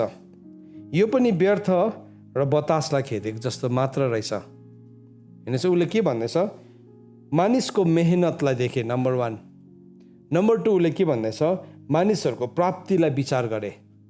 अघि मैले भने अब यो चाहिँ अलिकति हाई लेभलको वचन हो, परिपक्वताको। अब इफ यु डोन्ट लाइक, अब तपाईँले मन परेन भने यसलाई जबरजस्ती मन पराउनुहोस् चाहिँ म भन्न सक्दिनँ, तर यो सत्यता हो, स्वतन्त्रताको सिद्ध व्यवस्था। सो बाइबलले भन्दैछ कि मानिसहरूको मेहनत र प्राप्तिहरूलाई विचार गर्दै गर्दाखेरि चाहिँ नि उसले के थाहा पायो अरे भन्दाखेरि चाहिँ त्यो चाहिँ किन चाहिँ मान्छेले मेहनत गर्दैछ, किन चाहिँ मान्छेले प्राप्ति गर्दैछ भन्दाखेरि चाहिँ संसारमा चाहिँ त्यो चाहिँ आपसी शत्रुताको एउटा परिणाम मात्रै रहेछ। तपाईँले एउटा पसललाई खोल्नुभयो, अनि तपाईँले एउटा पसललाई खोलेपछि तपाईँको छेउमा अर्को मान्छेले पनि एउटा पसल खोल्छ, दुईवटा दोकान भयो त्यहाँ। अब एउटा थियो अघि, दुईवटा भयो। अब दुईजनाको बिचमा के भयो? कम्पिटिसन भयो। अनि त्यो कम्पिटिसनमा चाहिँ के हुन्छ, अब एउटाले उछिनेर जानु थाल्छ। उसले के गर्छ, अर्कोले जति मेहनत गर्दैछ त्योभन्दा बेसी मेहनत गर्छ, उसले त्योभन्दा बेसी लगानी गर्छ। त्यहाँदेखि के हुन्छ, ऊ सफल हुन्छ। तर त्यो चाहिँ के कारणले गर्दाखेरि भएको अरे भन्दाखेरि चाहिँ त्यो चाहिँ आपसी शत्रुता या आपसी एउटा मान्छेले अर्कोलाई डाहा गरेको कारणले गर्दाखेरि। यदि तपाईँ नि ड्राइभ गर्ने मतलब गाडी कुदाउने व्यक्ति हुनुहुन्छ भने तपाईँले गाडी कुदाउँदै गर्दाखेरि अनुभव गर्नुभएको छ कि छैन? मैले चाहिँ गरेको। हामी गाडी कुदाउँदै गरेको हुन्छ आफ्नै बाटोमा, आरामसँगले गाडी कुदाउँदै गरेको हुन्छ। पछाडि एउटा गाडीले आएर के गर्छ, तपाईँलाई हर्न गर्नु थाल्छ है, तपाईँलाई बाटो माग्नु थाल्छ। अनि के हुन्छ, त्यसले बाटो माग्नु थालेपछि चाहिँ तपाईँले आफ्नो गाडीको अलिकति स्पिड बढाउँछ। त्यसलाई तपाईँले छिट्टो चाहिँ त्यसलाई पास दिइहाल्नु चाहिँ चाहँदैन। तर के हुन्छ, अब सबैजनाको त त्यस्तो छैन होला, तर मोस्ट अफ अस हामी प्रायःले चाहिँ के गर्छ भने अलिकति स्पिड बढाउँछौँ, त्यसले चाहिँ मलाई नजितोस् भनेको। अघिसम्म नि त्यो अर्को गाडी नभइन्जेलसम्म चाहिँ मलाई केही मतलब नै थिएन। यता हरियो हेर्दै थिएँ, यता परियो हेर्दै थिएँ, सबै हेर्दै चलिरहेको थियो राम्रैसँगले। तर अर्को गाडीले पछाडिबाट नि आएर अलिकति जित्ला जस्तो भन्छ। के भन्छ, गाडीमा पछाडि बस्नेहरूले पनि के भन्छ, त्यसलाई जित्नु नदिनुहोस् है। नानीहरू छ भने के भन्छ, हाम्रो गाडीलाई जित्नु नदिनुहोस् है। हामीले भन्छौँ नि त्यसरी। त्यहाँदेखि के हुन्छ, त्यहाँदेखि दुईजनाको टक्कर हुन्छ। त्यहाँदेखि त्यो टक्कर भएर के हुन्छ, कोही बेला त्यसमा एक्सिडेन्ट पनि हुनसक्छ है, एउटा दुर्घटना पनि हुनसक्छ। या अर्कोले उछिनेर गयो, त्यो अर्कोले स्पिड गएर तपाईँलाई परै छोडिदियो भने चाहिँ के हुन्छ, त्यहाँदेखि फेरि तपाईँ आफ्नो नर्मल स्पिडमा आउँछ। किन? तपाईँलाई कम्पिटिसन दिने कोही पनि छैन। अब त्यो कुरा चाहिँ मिनिस्ट्रीमा पनि हुन्छ, पढाइमा पनि हुन्छ, सबै कुरामा हुन्छ। एउटाले अलिकति राम्रो गर्यो भने चाहिँ के भयो, यसले त आज त मभन्दा राम्रो गरेँ त है, त्यसले गर्दाखेरि मैले अझै बुस्टअप गर्नुपर्छ। सो थुप्रो कुराहरूको प्रेरणा, थुप्रो गर्दै गरेको सही कामहरूको गलत प्रेरणा चाहिँ के हुन्छ, त्यो चाहिँ डाहाबाट उत्पन्न भएको हुन्छ। सो संसारमा गरिने सबै कुरा चाहिँ त्यस्तै नै हुन्छ भन्दैछ संसारमा। अन्त प्रभुले के भन्नुभयो, तिमी चाहिँ प्रेममा के गर, एक दुसराको दास बन भनेर प्रभुले हामीलाई सिकाउनु भएको छ नि। किन दास बन्नु भन्दाखेरि चाहिँ, किनभने ममा यदि प्रेममा दास बन्नु सक्ने क्षमता छ भने चाहिँ त्यसले चाहिँ म स्वतन्त्र हो भन्ने देखाउँछ। म दास हुनुदेखि डराउँदिनँ, म सानो हुनुदेखि डराउँदिनँ भन्ने चाहिँ त्यसले चाहिँ मलाई म स्वतन्त्र हुँ भन्ने कुरालाई मलाई देखाउँछ। यदि कुनै मान्छेले, सानो मान्छेले एकछिन त्यहाँ बाटो छोड्नुहोस्, यो भारी बोकेर यहाँ राख त भन्यो भने कतिजनाको इगोमा लागिहाल्छ, कतिजनाको होइन, हामी प्रायःको लाग्छ, अरे यो सानो मान्छेले मलाई भनेको, योभन्दा त बेसी शिक्षित हो म, यो मान्छेले मलाई के सम्झेको कि म यसको नकुर हो, यसले चाहिँ मलाई के सम्झिँदैछ। सो फर्स्ट रियाक्सन नै के भयो, हामीभित्र त्यो एउटा डाहाको एउटा भावना आउँछ, विचार आउँछ, अनि त्यसले चाहिँ हामीलाई नम्र हुन दिँदैन। किनभने हामी स्वतन्त्र भएकै छैन त्यो ठाउँमा। सो प्रभुले भन्नुभयो स्वतन्त्रताको सिद्ध व्यवस्थामा फर्स्ट थिङ सिक्नुपर्ने चाहिँ के रहेछ, नम्रता रहेछ। नम्रता। प्रभुले के भन्नुभयो, तिम्रो सबै बेच, त्यो केटालाई भन्यो, तिम्रो सबै बेच अनि गरिबहरूलाई बाँडिदेऊ र तिमी चाहिँ म पछाडि लाग।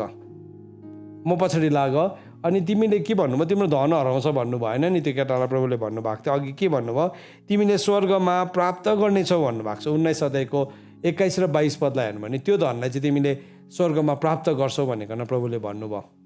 सो त्यो धनलाई त हामीले स्वर्गमा प्राप्त गर्छौँ नि, हामीले पृथ्वीमा गुमाएको नि एउटा कुरा पनि हामीले अनन्ततामा हराउँदैन। सुन्नुहोस् है, बाइबलमा भनेको छ, परमेश्वरको वचनले भनेको छ, प्रभुमा तिम्रो मेहनत चाहिँ एउटा पनि व्यर्थ जान्दैन। आज हामीले जति पनि मेहनत गरेको छ नि, प्रभुको नामको खातिर सहेका छौँ, प्रभुको नामको खातिर हामीले कष्ट भोगेका छौँ, त्यो सबै कुराहरू एउटा पनि हराउँदैन वास्तवमा।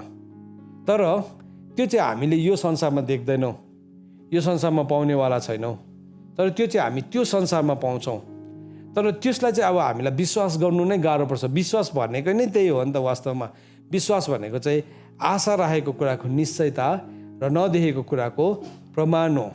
मैले देखेको छुइनँ तर भए पनि मेरोमा प्रमाण छ। आई डोन्ट सी, म अहिले देख्दिनँ।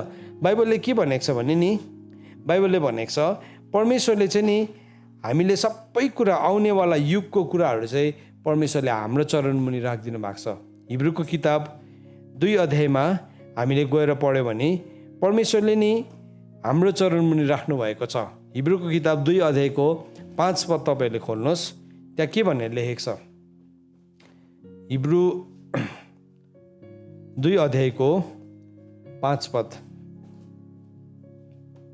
हिब्रूको किताब 2 अध्यायको 5 पद।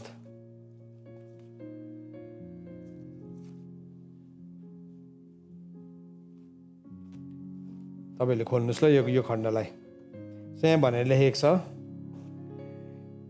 यसरी लेखेको छ, हामीले कुरा गर्दै आएको त्यो आउँदो संसारलाई परमेश्वरले स्वर्गदूतहरूको अधीनमा राख्नु भएन।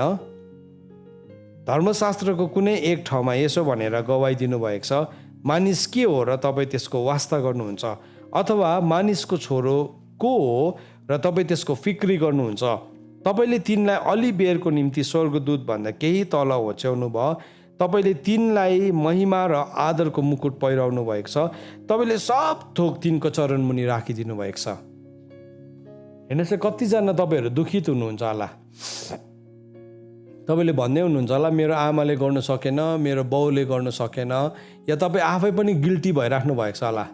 यो संसारमा त केही हासिल गर्न सकेन, एउटा घर धरी पनि मैले बनाउन सकिनँ, हामी प्रवासको जिन्दगी जिरहेका छौँ भनिकन तपाईँले सम्झिँदै हुनुहुन्छ नि। वास्तवमा नि तपाईँ राम्रै ठाउँमा हुनुहुन्छ। बाइबलले चाहिँ के भन्दैछ भने नि हामी चाहिँ यो पृथ्वीमा चाहिँ हामी एउटा प्रवासको समयमा छौँ। प्रवासको समय भनेको चाहिँ के हो, एउटा तपाईँ विदेशमा हुनुहुन्छ, तपाईँ यस्तो ठाउँमा हुनुहुन्छ जहाँ चाहिँ तपाईँको केही पनि छैन, र त्यो ठाउँमा केही पनि नहुँदाखेरि चाहिँ कतिपल्ट हामी दुखित हुन्छ। हाम्रो सिक्युरिटी चाहिँ मेरोमा केही पनि छैन, यहाँ त मैले केही गर्नु सकिनँ। अनि म हिजो एकजना छोरीसँग बात मार्दै थिएँ, अनि त्यो छोरीले उसले उसको पढाइ गरेको रहेछ, प्रभुमा उसले पढाइ गरेको रहेछ। अनि एकदम सिन्सियर कुरा उसले मलाई भनिरहेको थियो।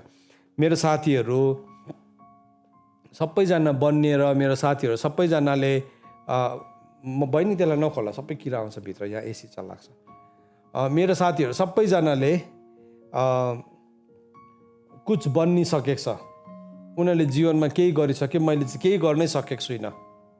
अनि उसले इन्सिक्योरिटीको कुरा गर्थ्यो। अनि मैले भन्दै थिएँ वाट इफ, के हुन्छ छोरी बहिनी, यदि प्रभुले तिमीलाई त्यत्तिकै पर्खिनु भनेको हो भने तिमी विश्वास गर्न सक्छौ प्रभुको कुरालाई?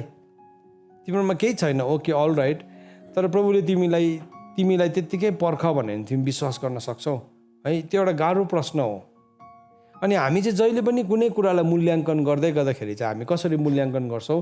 हामी यसरी मूल्याङ्कन गर्छौँ कि मेरोमा यो छैन, मेरोमा यो सम्पत्ति छैन, मेरोमा यो घर छैन, उसको जस्तो छैन, मेरो साथीको जस्तो छैन, या हाम्रो त छैन।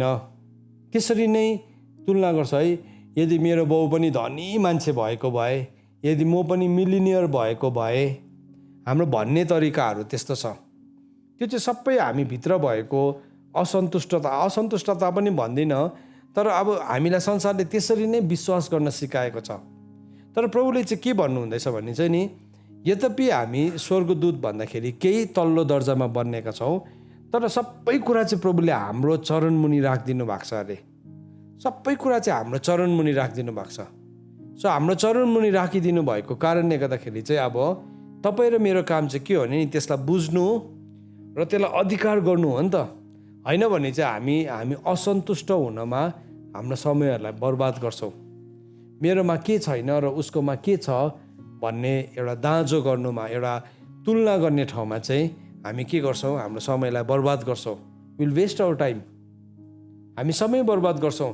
र आज मेरोमा भएको समयलाई म प्रयोग गर्न सक्दिनँ। हेर्नुहोस्, आज हामी जुन चाहिँ होल नाइट प्रेयर गर्दैछौँ नि, यो आत्माको कुरा हो, यो अनन्त धनको कुरा हो।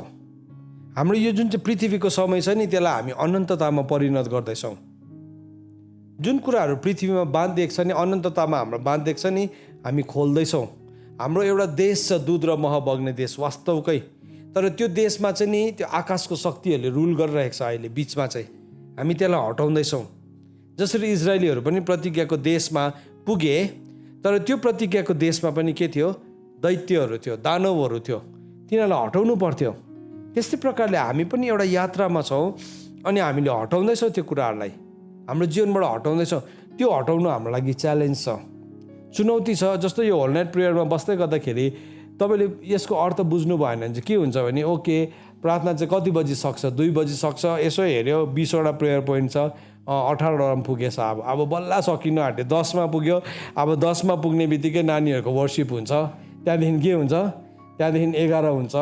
हामी त्यसरी मात्रै काउन्ट गर्दै गरेको हुन्छौँ। तर एभ्री पोइन्टमा हामीले प्रार्थना गरिदिएको एक एकवटा बुँदाभित्र वास्तवमा चाहिँ नि हामीले हाम्रो अधिकारलाई खोल्दै गरेको हुन्छौँ, हाम्रो सम्पत्तिलाई खोल्दै गरेको हुन्छ। एउटा मान्छेको प्रार्थना गर्ने जिम्मा होइन, तर सँगसँगै म पनि त्यहीसँग लागेर के गर्दैछु, मैले मेरो अधिकारलाई म दावी गर्दैछु, म त्यो अधिकारलाई लिँदैछु, त्यो अधिकारलाई लिँदैछु। किनभने मैले अनन्तताको कुरालाई बुझ्न थालेँ। होइन भने चाहिँ हामी के गर्छौँ, हामी बस्छौँ या हामी बसिदिन्छौँ, हामी बस्छौँ या कसैको लागि बसिदिन्छौँ, या त अब हाम्रो एउटा सोसियल एउटा के भन्नु कम्पनी हुन्छ। आज होल नाइट प्रेयर छ, हामी सबैजना एउटा भेट्ने दिन हो, जुममा भेट्ने दिन या युट्युबमा भेट्ने दिन, त्यतिसम्म मात्रै सीमित हुन्छ। तर इट गोज बियोन्ड। हेर्नुहोस् है, बाइबलले भनेको छ कि हामीले चाहिँ हाम्रो तोडाहरूलाई जसरी प्रयोगमा ल्याउँछौँ त्यति नै सहरहरूको हामी मालिक हुन्छौँ। लुकाको किताबमा जब तोडाको उखानलाई बताएको छ, त्यहाँ के भनेको छ, जब 5 तोडालाई 10 तोडा बनायो, के भन्यो त्यो तोडाको मालिकले के भन्यो, स्याबास विश्वास योग्य अनि इमान्दार नोकर, अब तिमीले चाहिँ यो 10वटा सहरको के हुन्छौ, तिमी मालिक हुन्छौ। हेर्नुहोस् है, हामीले नि त्यो तोडालाई जति काममा लगाउँछौँ नि त्यति नै सहरहरूको हामी मालिक हुँदो रहेछौँ, त्यति नै सहरहरूको। त्यत्तिकै चाहिँ नि प्रभुले हामीलाई मिलेनियल किङडम या आउनेवाला युगमा हाम्रो अधिकारहरू त्यत्तिकै हुँदैन। तर 1 तोडा पाउनेले के गर्यो भन्नुहोस् त, उसले त लुकायो नि, उसले लुकायो। अनि उसले के भन्यो, उसले भने मलाई थाहा थियो तपाईँ चाहिँ एउटा यस्तो कठोर मान्छे हुनुहुन्छ, नछरेको ठाउँमा कटनी गर्ने परमेश्वर तपाईँ हुनुहुन्छ, यस कारणले गर्दाखेरि मैले यी तपाईँको तोडा जोगाएर राखेको छु। सो कतिजना चाहिँ के छ भने नि यस्तो प्रार्थनामा आउँछ, डरले मात्रै आउँछ है, मैले प्रार्थना गरिनँ भने प्रभुले मलाई दण्ड दिन्छ होला, या अर्को मान्छे प्रार्थना गर्दाखेरि सुत्यो भने मलाई तर्साउँछ होला, त्यसले गर्दाखेरि त्यो त्यहाँ खेदेको सबै भूतले मलाई अहिले आएर साह्रो पार्छ भनेर मात्रै कतिजना एटेन्डेन्स दिइराखेको हुन्छ। त्यो चाहिँ तपाईँले तोडा लुकाउनु भएको, तोडा लुकाउनु भएको। अनि के हुन्छ, एक दिन चाहिँ त्यो तोडा पनि खोसिन्छ अनि जसकोमा छ नि त्यसलाई दिन्छ। अन्त प्रभुले भन्नुभयो तिमीले कसरी सुन्दैछौ, तिमीले हाउ आर यु लिसनिङ, तिमी होसियार हौ, किनभने जससँग छ त्यसलाई अझै दिइन्छ, नभएको चाहिँ भएको पनि खोसिदिन्छ। त के हुन्छ, अब हामी त्यसरी नै अगाडि बढ्दैछौँ। सो आज हामीले प्रार्थना गर्दाखेरि चाहिँ वास्तवमा हामीले खोल्दैछौँ यो पृथ्वीमा, हामीले खोल्दैछौँ। सो जब हामीले प्रार्थना गर्छौँ नि, प्रभु मेरो जीवनमा मेरो आफ्नै इच्छा अनुसार गरेको निर्णयहरूलाई म माफ माग्छु भन्दै गर्दाखेरि चाहिँ नि हामीले त्यहाँ जुन बन्धन कसिएको थियो हामीले त्यो बन्धनलाई खोल्यौँ, हामीले पृथ्वीमा खोल्यौँ। त्यो क्षमा माग्ने बित्तिकै अब के भयो, त्यो ठाउँमा हामीले फेरि नयाँ काम गर्ने मौका पाउँछौँ, त्यो ठाउँमा नि हामीले छुटकारा ल्याउने मौका पाउँछौँ। अब अर्को पालि जब त्यो निर्णय लिने समय आउँछ नि त्यति बेला हामी के हुन्छौँ, परमेश्वरको व्यवस्था अनुसार हामी निर्णय लिन्छौँ। हामी होसियारीसँग अस्ति जुन चाहिँ मिस्टेक गरेका थियौँ हामी त्यो मिस्टेकलाई डोर्याउँदैनौँ। के भयो, स्वतन्त्रताको सिद्ध व्यवस्थालाई हामीले जान्यौँ, हामीले खोल्न थाल्यो। फेरि हामी प्रार्थना गर्छौँ हाम्रो व्यवस्थाहीनताको लागि। अघि हामी व्यवस्था बिना बाँचिरहेका थियौँ है, जे मनमा आयो त्यही गरिरहेको थियो, जे भन्नु मन पर्यो हामीले बोलिरहेका थियौँ। तर अब हामी के गर्दैछौँ, त्यसको लागि पश्चाताप गर्दैछौँ। त्यो पश्चाताप गर्दाखेरि चाहिँ हाम्रो जीवनमा एउटा नयाँ मौका खोल्यो। अब नयाँ मौका खोलेपछि चाहिँ भोलिको दिनमा जब त्यो चान्स आउँछ मेरो जीवनमा, म त्यसलाई सही ढङ्गले गर्छु। सही ढङ्गले के भयो, अब मेरो जीवनमा एउटा स्पिरिचुअल राइट्स खोल्यो। सो जसै मैले त्यो कुरालाई गर्दैछु नि पृथ्वीमा, स्वर्गमा पनि के हुँदैछ, मेरो धन चाहिँ परिणत हुँदैछ। किनभने म सही प्रकारले गरिरहेको छु।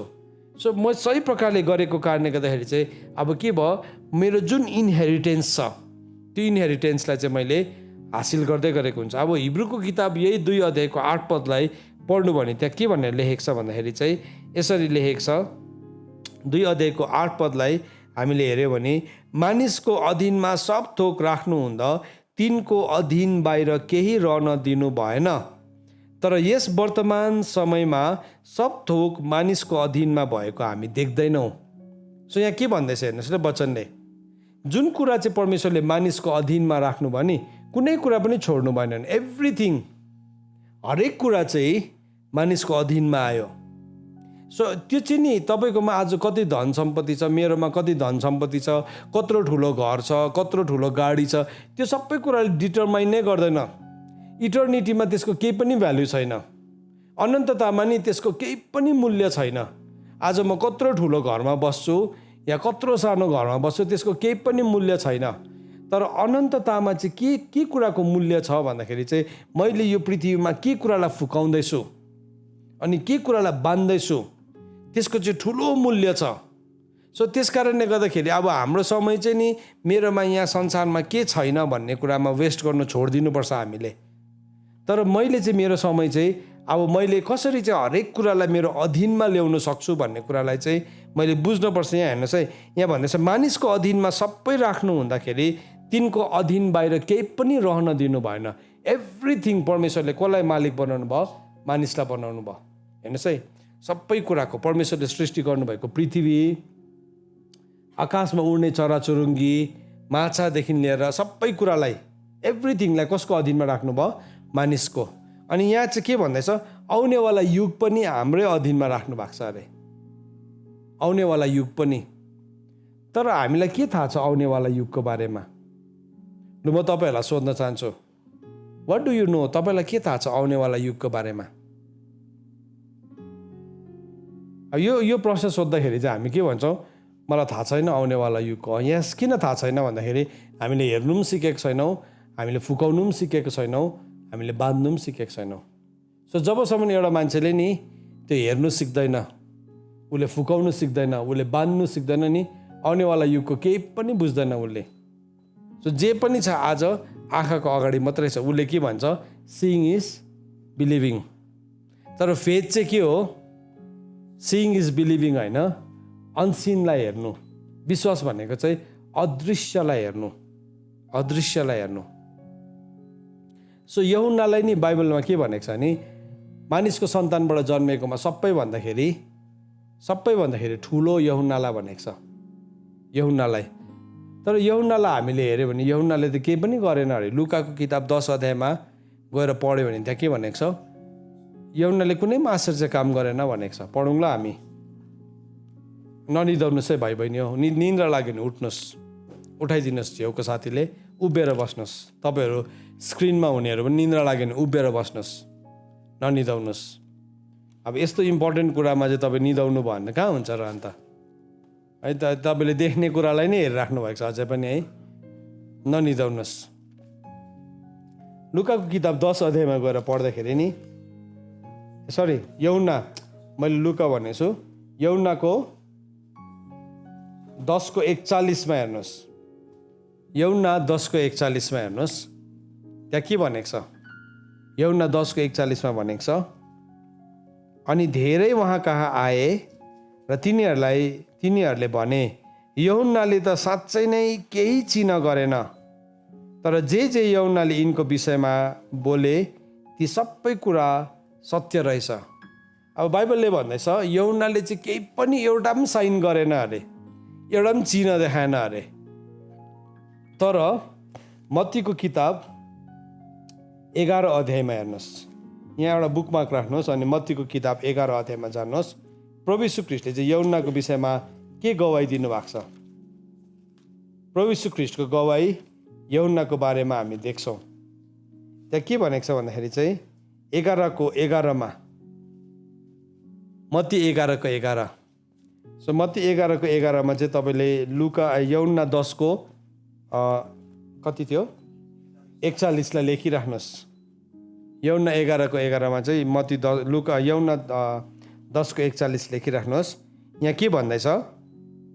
यसरी लेखेको छ, म तिमीहरूलाई साँच्चै भन्दछु, मानिसहरू मध्ये बप्तिस्मा दिने यूहन्ना भन्दा ठुलो चाहिँ कोही उठेको छैन भन्दैछ। सो हाम्रो स्ट्यान्डर्डले, त्यति बेलाको मान्छेहरूको स्ट्यान्डर्डले पनि यूहन्ना चाहिँ भयङ्कर थिएन। यूहन्नालाई चाहिँ उनीहरूले के सम्झिरहेको थियो? एउटा जङ्गली मान्छे सम्झिरहेको थियो है। कस्तो खालके उटको रौँको लुगा लाउने, वनमा र सला खाने सम्झिरहेको थियो। मूर्ख सम्झिरहेको थियो उनीहरूले। यूहन्ना मूर्ख थिएन। यूहन्ना मूर्ख थिएन। उसले इनहेरिटेन्सलाई बुझेको थियो, उसले अधिकारलाई बुझेको थियो। अनि के भयो? यूहन्ना एउटा शक्तिशाली व्यक्ति थियो, शक्तिशाली व्यक्ति थियो। अनि यूहन्नाले के गर्यो भन्दाखेरि चाहिँ यूहन्नाले चाहिँ प्रभु यीशु ख्रीष्टको लागि बाटोलाई तयारी बनायो। त्यति मात्रै थियो। उसले के गर्यो? मानिसहरूलाई मन फिराउको बप्तिस्मा दियो। त्यति मात्रै। उसले कुनै पनि साइन्स अनि वन्डर्स गरेन। तर उसले जे गर्दै थियो, उसले गर्दै गरेको कुराले चाहिँ उसले स्वर्गको कुराहरूलाई चाहिँ अधीनमा ल्याउँदै थियो। अनि प्रभुले भन्नुभयो, मानिसहरूमा जन्मेकोमा चाहिँ म तिमीहरूलाई साँच्चै भन्दछु, मानिसहरूमध्ये बप्तिस्मा दिने यूहन्ना भन्दा ठुलो कोही पनि उठेको छैन भन्यो। एलिया भन्नुपर्ने थियो नि त, मूसा भन्नुपर्ने थियो नि त, अब्राहम भन्नुपर्ने थियो नि त। तर न्यू कभनेन्टमा आएर चाहिँ नि यूहन्नाले चाहिँ उनीहरूलाई पनि सुपरसिड गर्यो, उनीहरूलाई पनि उछिनेर गयो। किन उछिनेर गयो भन्दाखेरि चाहिँ नि उसले राज्यलाई बुझेको थियो, स्वतन्त्रताको सिद्ध व्यवस्थालाई उसले बुझेको थियो। त्यस कारणले गर्दाखेरि ऊ त्यसमै लागिरह्यो, उसले लागिरह्यो। अघि मैले हिब्रूको किताब 2:8 पढेको थिएँ, मानिसको अधीन बाहिर केही पनि नराख्नु भएको थिएन। तर यस वर्तमान समयमा त सब थोक मानिसको अधीनमा भएको हामी देख्दैनौँ। अहिले चाहिँ हामी सबै कुरा हाम्रो अधीनमा भएको देख्दैनौँ हामी। हेर्नुहोस्, अहिले वर्तमानको समयमा नि तपाईँले प्रार्थना गर्दाखेरि, तपाईँले त्यो स्पिरिचुअल ऱ्याममा, आत्मिकी संसारमा यो प्रार्थना गर्दाखेरि चाहिँ सबै कुरा तपाईँको अधीनमा भएको देख्नुहुन्न। तर नि तपाईँ एक दिन जब त्यहाँ पुग्नुहुन्छ नि, तपाईँको प्रार्थना कति साह्रो शक्तिशाली थिएछ। तपाईँले गर्दै गर्नुभएको त्यो जुन चाहिँ सबैले अवहेलना गरेको ठाउँ चाहिँ कस्तो पावरफुल पोजिसन थिएछ भनेर चाहिँ तपाईँले त्यो दिन बुझ्नुहुन्छ, हामीले बुझ्छौँ। अनि त्यति बेला चाहिँ नि धेरैजना मान्छेहरूले चाहिँ के भन्छ, एउटा चान्स। जसरी त्यो धनी मानिस र लाजरसको कथामा के भने त्यो धनी मानिसले, अब म त जानु सक्दिनँ, ठिकै छ नि त, लाजरसलाई पठाइदिनुहोस् न त, एउटा चान्स। अनि त्यति बेला अब्राहमले के भन्यो, तिनीहरूसित मूसा छ, उनीहरूसित प्रोफेट छ, उनीहरूसँग व्यवस्था छ, उनीहरूसँग अगमवक्ताको पुस्तकहरू छ। यदि अगमवक्ता र ती प्रोफेटको पुस्तकलाई त उनीहरूले विश्वास गरेन भने चाहिँ मरेकोबाट एउटा मान्छे बिउत्यो भने पनि उनीहरूले कहाँ विश्वास गर्छ र?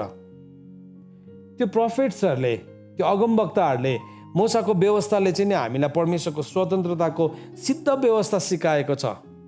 हो, त्यसलाई त यदि हामीले विश्वास गर्न सकेन भने चाहिँ मरेकोबाट बिउतिएको मान्छेले कहाँ विश्वास गर्छ? मैले थुप्रोजना यस्तो मान्छेहरू देखेको छ जसको कारणले गर्दा, सायद तपाईँले पनि देख्नु भएको होला, उसको कारणले गर्दा उसको डल्लै परिवार नै बाँच्यो। किन? उसलाई डक्टरले भनेको थियो बाँच्दैन, तर मण्डलीले प्रार्थना गर्यो, जाती भयो। त्यहाँदेखि के भयो? उसको आयु त 1 हप्ता भनेको थियो, 30 दिन भनेको थियो। तर के भयो? ऊ त जवान भयो, जवान भयो, सुन्दर भयो, सुन्दरी भयो। एक दिन त के भयो फेरि? अन्य जातिसँग भाग्यो। परिवार चाहिँ उसको कारणले गर्दाखेरि प्रभुमा आएको थियो। अब त्यत्रो मिराकल भएको उसको आफ्नै जीवनमा, तर खै त त्यो मिराकलले गर्दाखेरि उसले प्रभुलाई विश्वास गर्न सक्यो? सकेन त। किन ऊ भाग्यो भन्नुहोस् त? किनभने उसले ललाई जानेको थिएन नि, व्यवस्थालाई जानेको थिएन, प्रोफेटले भनेको कुरालाई बुझेकै थिएन उसले।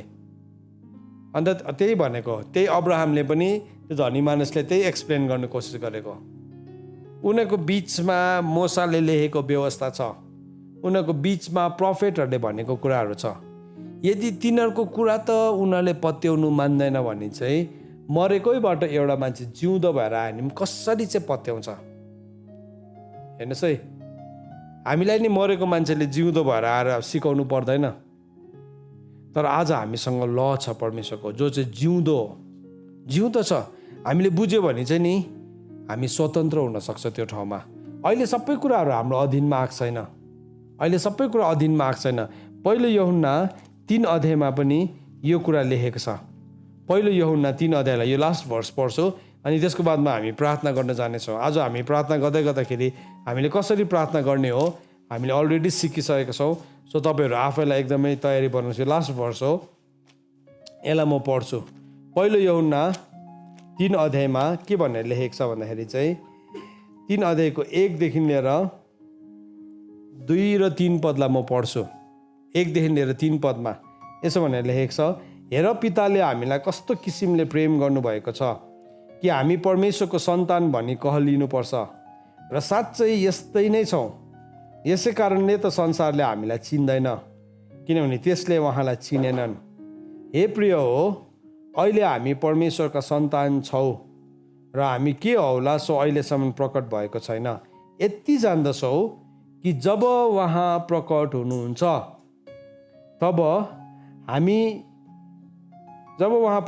हामी उहाँ जस्तै हुनेछौँ किनकि उहाँ जस्तो हुनुहुन्छ हामी उहाँलाई त्यस्तै देख्छौँ।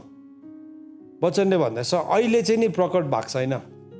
तपाईँ के हो, तपाईँ को हो भनेर तपाईँ नि एउटा प्रार्थना गर्दै गर्दाखेरि तपाईँलाई एउटा एकदमै मान्छेले केही पनि काम नभएर प्रार्थना गर्नु बसेको सम्झिरहेको होला। कतिजनाले हामीलाई जिस्काउने पनि गर्छ, तिमीहरू क्यों स्वर्ग नै चले जाते हो, खाली पढाए स्वर्ग भन्ने कतिजनाले हामीलाई जिस्काएर पनि भन्दैछ, स्वर्ग तिमीहरू बिना त स्वर्गै खाली भइसक्यो, तिमीहरू जाऊ न हौ छिटो स्वर्ग जाऊ यहाँ पृथ्वीमा बोझ भइसक्यो। कतिले हामीलाई जिस्काएर भन्छ है, प्रभुलाई धन्यवाद छ। अहिले प्रकट भएको छैन हामी के हौँ भन्ने कुरा चाहिँ अहिले प्रकट भएको छैन। बाइबलले भनेको छ तर जब उहाँ प्रकट हुनुहुन्छ नि हामीले आज गर्दै गरेको प्रार्थना के हो? जब उहाँ प्रकट हुनुहुन्छ नि आज हामीले गरेको विश्वास के हो? आज तपाईँले आफ्नो डल्लै परिवारलाई छोडेर नि त्यागेर नि तपाईँ प्रभुको काममा निस्किनु भएको भ्याल्यु के हो? अहिले त के भन्छ, काम नपाएर निस्केको यिनीहरू अट्टेरी ढिटहरू है, प्रभुको आफ्नो आमा बाउलाई माया नगरेर प्रभु भनेर सबै छोड्नेहरू है। एक दिन एउटा भाइले सिधै आएर भने मलाई है, उसले आफ्नै आमा बाउलाई माया गर्नु जान्दैन, के को प्रभुलाई माया गर्छ, प्रभुको काममा निस्केको त्यस्तो हुन्छ, प्रभु त्यस्तै हो भनिकन च्यालेन्ज गर्दै थिएँ। हामी हाँस्यौँ मात्रै, के गर्नु, झगडा गर्नु त सक्दैनौँ हामी। तर त्यो मूल्य चुकाउनेलाई मात्रै थाहा छ नि उसले के देखेर चाहिँ मूल्य चुकाएको हो, उसले कुन कुरालाई देखेर चाहिँ। त कोही बेला नि त्यस्तो सम्झिन्छ मान्छेहरूले, सेवकहरूलाई प्रार्थना गर्नेहरूलाई, यिनीहरू फ्रस्ट्रेटेड भएको, यिनीहरू डिप्रेस्ड भएको अनि केही नभएर चाहिँ प्रार्थनै मात्रै गरिरहेको छ, प्रार्थनै गर्नेलाई फेरि बिमार भइरहेको छ, प्रार्थनै गर्नेलाई चुनौती भइरहेको छ। अन्त देखिस् तिमीहरू हामी प्रार्थना नगरेर सस्तो छौ त हो नि। वचनले त भन्छ अब विश्वास र भक्ति साथ जीवन जिउने सबैजना खेतोमा पर्छ। सो शैतानले पनि उसलाई खेतो गरिरहेको छ, भन्नेले पनि उसलाई भनिरहेको छ, चुनौती पनि उसलाई आइरहेको छ। अनि त्यो चाहिँ नि हामी अब धीरजको साथ पर्खिरहेको छौँ। तर बाइबलले भन्दैछ अहिले के हो हामी भन्ने कुरा प्रकट भएको छैन, तर जब उहाँ आउनुहुन्छ नि त्यो दिन चाहिँ प्रकट हुन्छ। मान्छेले भन्छ यस उसले लिएको निर्णय त यति साह्रो शक्तिशाली थिएछ, उसले विश्वास गरेको कुरा त यति साह्रो शक्तिशाली थिएछ। हो त्यो निर्णय चाहिँ आज हामी जिउँदैछौँ। तर त्यो निर्णयमा चाहिँ को चाहिँ उभिनु सक्छ लास्टसम्म भन्दाखेरि चाहिँ त्यो मान्छे मात्रै उभिन सक्छ जसले चाहिँ स्वतन्त्रताको सिद्ध व्यवस्थालाई जानेको छ। होइन भने चाहिँ कतिजना चाहिँ सङ्कष्टमा त्यो बिउ जस्तै हुन्छ। लुकाको किताबमा पढ्नु भने नि जुन चाहिँ बिउ चाहिँ काँडाहरूको बिचमा फलेको झरेको थियो, बाइबलले के भनेको छ त्यो बिउमा पनि नि फल चाहिँ लागिसकेको थियो, तर फल पाक्ने बेलामा चाहिँ भनेको छ त्यहाँ फल। लुकाको किताबमा पढ्नुहोस् है, त्यो मत्तीको किताबको उखान र नि लुकाको किताबको उखानमा अलिकति डिफ्रेन्स छ। काँडाको बिचमा छरेको बिउको विषयमा चाहिँ के भनेको छ नि, फल लाग्ने बेलामा चाहिँ काँडाले छोप्यो भनेको छ। फल फल्ने बेलामा चाहिँ हो तपाईँले यस्तो मूल्य चुकाएर तपाईँ पर्खेर बस्नु भएको थियो, तर लास्टमा चाहिँ नि गिभअप गर्नुभयो। राम्रो सन्तहरूले नि गिभअप गरेको मैले देखेको छु। कस्तो प्रभुको लागि प्यासन भएको, म प्रभुको लागि विवाह पनि गर्दिनँ, म त्यसरी नै बस्छु भने यस्तो जीवनको यस्तो दिनमा ऊ बस्यो, तर लास्टमा गएर नि रिग्रेट गरेको पनि देखेको छु मैले। अब मैले त गलत गरेछु नि, गलत गरेछु। तर के भने नि, अन्तसम्म उसले धीरजलाई पुरा काम गर्नै दिएन। उसको इनाम गुमाएको छैन। जति उसले गर्यो पक्का पाउँछ। प्रभु विश्वासयोग्य हुनुहुन्छ। तपाईँ आफै सोच्नुहोस् न, एक ग्लास चिसो पानीको हिसाब दिनुहुनेले त प्रभुले के त्यत्रो लामो पर्खेको दिनुहुन्न र? पक्का दिनुहुन्छ नि। तर कहाँ प्रब्लम भयो भन्नुहोस् त? उसको चाहिँ जित्नु आँटेको थियो, सक्नु आँटेको थियो, हुनु आँटेको थियो, कम्प्लिट हुनु आँटेको थियो। सो खै त अन्त प्रभु त आउनै भएको छैन। होइन नि, मेरो जीवनको समय सकिन्छ नि, मेरो लागि प्रभु आएको बराबर हो नि। होइन, म आज मऱ्यो भने मेरो लागि त प्रभु आएको बराबर हो नि त, हो कि होइन भन्नुहोस् त? मैले बादलमा देखिनँ होला नि त, लु ठिकै छ। तर म आज मऱ्यो भने चाहिँ मेरो लागि चाहिँ प्रभु आएको बराबर हो। विश्वास गर्नुहुन्छ तपाईँ यो कुरालाई? मैले भनेको कुरालाई सहमत हुनुहुन्छ? हामी सहमत छौँ नि त, होइन? म आज मऱ्यो भने त मेरो लागि प्रभु आएकै बराबर हो नि त। अनि त्यहाँदेखि चाहिँ हिसाब किताब त सुरु भइहाल्छ नि। त्यहाँदेखि त मेरो हिसाब किताब, त्यहाँदेखि त अरू केही कसैले पनि केही गर्नु सक्दैन पछाडिबाट। त्यसलाई तान्नु पनि सक्दैन, तन्काउनु पनि सक्दैन, थप्नु पनि सक्दैन, केही पनि गर्नु सक्दैन। अन्त त वचनले भन्दैछ, हे प्रिय हो, अहिले हामी परमेश्वरको सन्तान छौँ र हामी के हो होला त्यो अहिलेसम्म प्रकट भएको छैन, यो चाहिँ जान्दछौँ, यति जान्दछौँ। भन्नुहोस् त छेउको साथीलाई हल्लाइकन, निधाराकोलाई यति जान्दछौँ भनिदिनुहोस् त। यति चाहिँ जान्नुपर्छ है। पौलले चाहिँ भनेको छ, उसले भनेको छ, पौलले म चाहिँ यो जान्दछु भनेको छ। दोस्रो तिमोथी 1:12 भनेको छ, म चाहिँ जान्दछु भनेको छ उसले। सो त्यो यति जान्दैछौ भनेको चाहिँ नि दोस्रो तिमोथी 1:12 लेखिराख्नुहोस्। पौलले चाहिँ जानेको थियो, मैले कसलाई सुम्पेको छु त्यो चाहिँ म जान्दछु भनेको छ। उसले पनि यहाँ पनि भन्दैछ, यूहन्नाले पनि भन्दैछौ, यति चाहिँ जान्दछौँ कि के जान्दछौँ भन्दाखेरि कि जब उहाँ प्रकट हुनुहुन्छ तब हामी उहाँ जस्तै हुनेछौँ, किनकि उहाँ जस्तो हुनुहुन्छ हामी उहाँलाई त्यस्तै देख्नेछौँ। अब जस्तो उहाँ पवित्र हुनुहुन्छ, उहाँमाथि यो आशा राख्ने हरेक मानिसले आफैलाई पवित्र पार्छ। पवित्रता पनि सिद्धताको स्वतन्त्रताको सिद्ध व्यवस्था हो। त्यो मान्छेले चाहिँ नि जब उसको आशा चाहिँ सही छ तब मात्र ऊ पवित्र रहन सक्छ। उसले भनेको निर्णयमा ऊ अन्तसम्म रहन सक्छ। अन्तसम्म स्थिर रहनेले उद्धार पाउँछ भनेको छ। पौलले के भन्यो? मैले मेरो दौडलाई सिद्ध्याएको छु, मैले उत्तम लडन त लडेको छु, मैले विश्वासलाई थामिरहेको छु। कहिलेसम्म? अन्तिम दिनसम्म, द लास्ट डेसम्म। सो जब हामी स्वतन्त्रताको सिद्ध व्यवस्थालाई बुझ्छौँ नि, त्यहाँदेखि चाहिँ हामीलाई अन्तसम्म स्थिर रहनु पनि डर लाग्दैन। डर लाग्दैन। किन भन्नुहोस् त? अन्तसम्म म मेरो दौडलाई सकिन्छु, म मेरो दौडलाई सिद्ध्याउँछु है। जुन दिन प्रभु आउनुहुन्छ नि, त्यो दिन चाहिँ उहाँले मलाई रिकमेन्ड गर्नुहुन्छ। त्यो दिन चाहिँ उहाँले मलाई खुल्ला इनाम दिनुहुन्छ। होइन भने चाहिँ कतिजना चाहिँ अन्तिमको छेउमा पुग्दाखेरि नि दे ब्याक आउट। ओर्पा जस्तै दुईजनाले स्टार्ट गरेको थियो, रुथ र ओर्पा। अनि के भयो? जब मोआबको बेसीमा आए नि, ओर्पालाई एकपल्ट फेरि भन्यो नओमीले, जाऊ फर्क, मेरो छोरीहरू, मेरो बुहारीहरू फर्क, तिमीहरू, मसँग केही पनि आशा छैन, फर्क। अनि त्यति बेला के भनेको छ? उनीहरू खुब रोयो भनेको छ। ओर्पा पनि पुरा डाको छोडी रोयो, रुथ पनि डाको छोडी रोयो, चुम्बन पनि गर्यो। तर त्यो पोइन्टदेखि ओर्पा फर्क्यो। त्यहाँदेखि नि उता ओर्पाको नाम कहिले पनि बाइबलमा मेन्सन भएन। किनभने नि उसले इन्कम्प्लिट, उसको दौडलाई अधुरो बनायो, अधुरो। तर पौलले चाहिँ भन्छ कि मैले मेरो दौडलाई चाहिँ कम्प्लिट गरेको छु। कम्प्लिट त्यही नै छ हृदयभित्र। हाम्रो इच्छा पनि त्यही छ, कहिले प्रभु यो दौड सिद्धिन्छ, कहिले चाहिँ म कम्प्लिट गरौँ, कहिले चाहिँ तपाईँलाई आएर भेटौँ। अनि पौलले त्यही भनेको छ कि मैले मेरो दौडलाई सिद्ध्याएको छु। म तपाईँलाई सोध्न चाहन्छु, मेरो लागि पनि हो यो प्रश्न, के तपाईँले आफ्नो दौडलाई सिद्ध्याउनु भएको छ? के तपाईँले उत्तम लडन त लड्दै हुनुहुन्छ? कि विश्वासलाई थामेर राख्दै हुनुहुन्छ?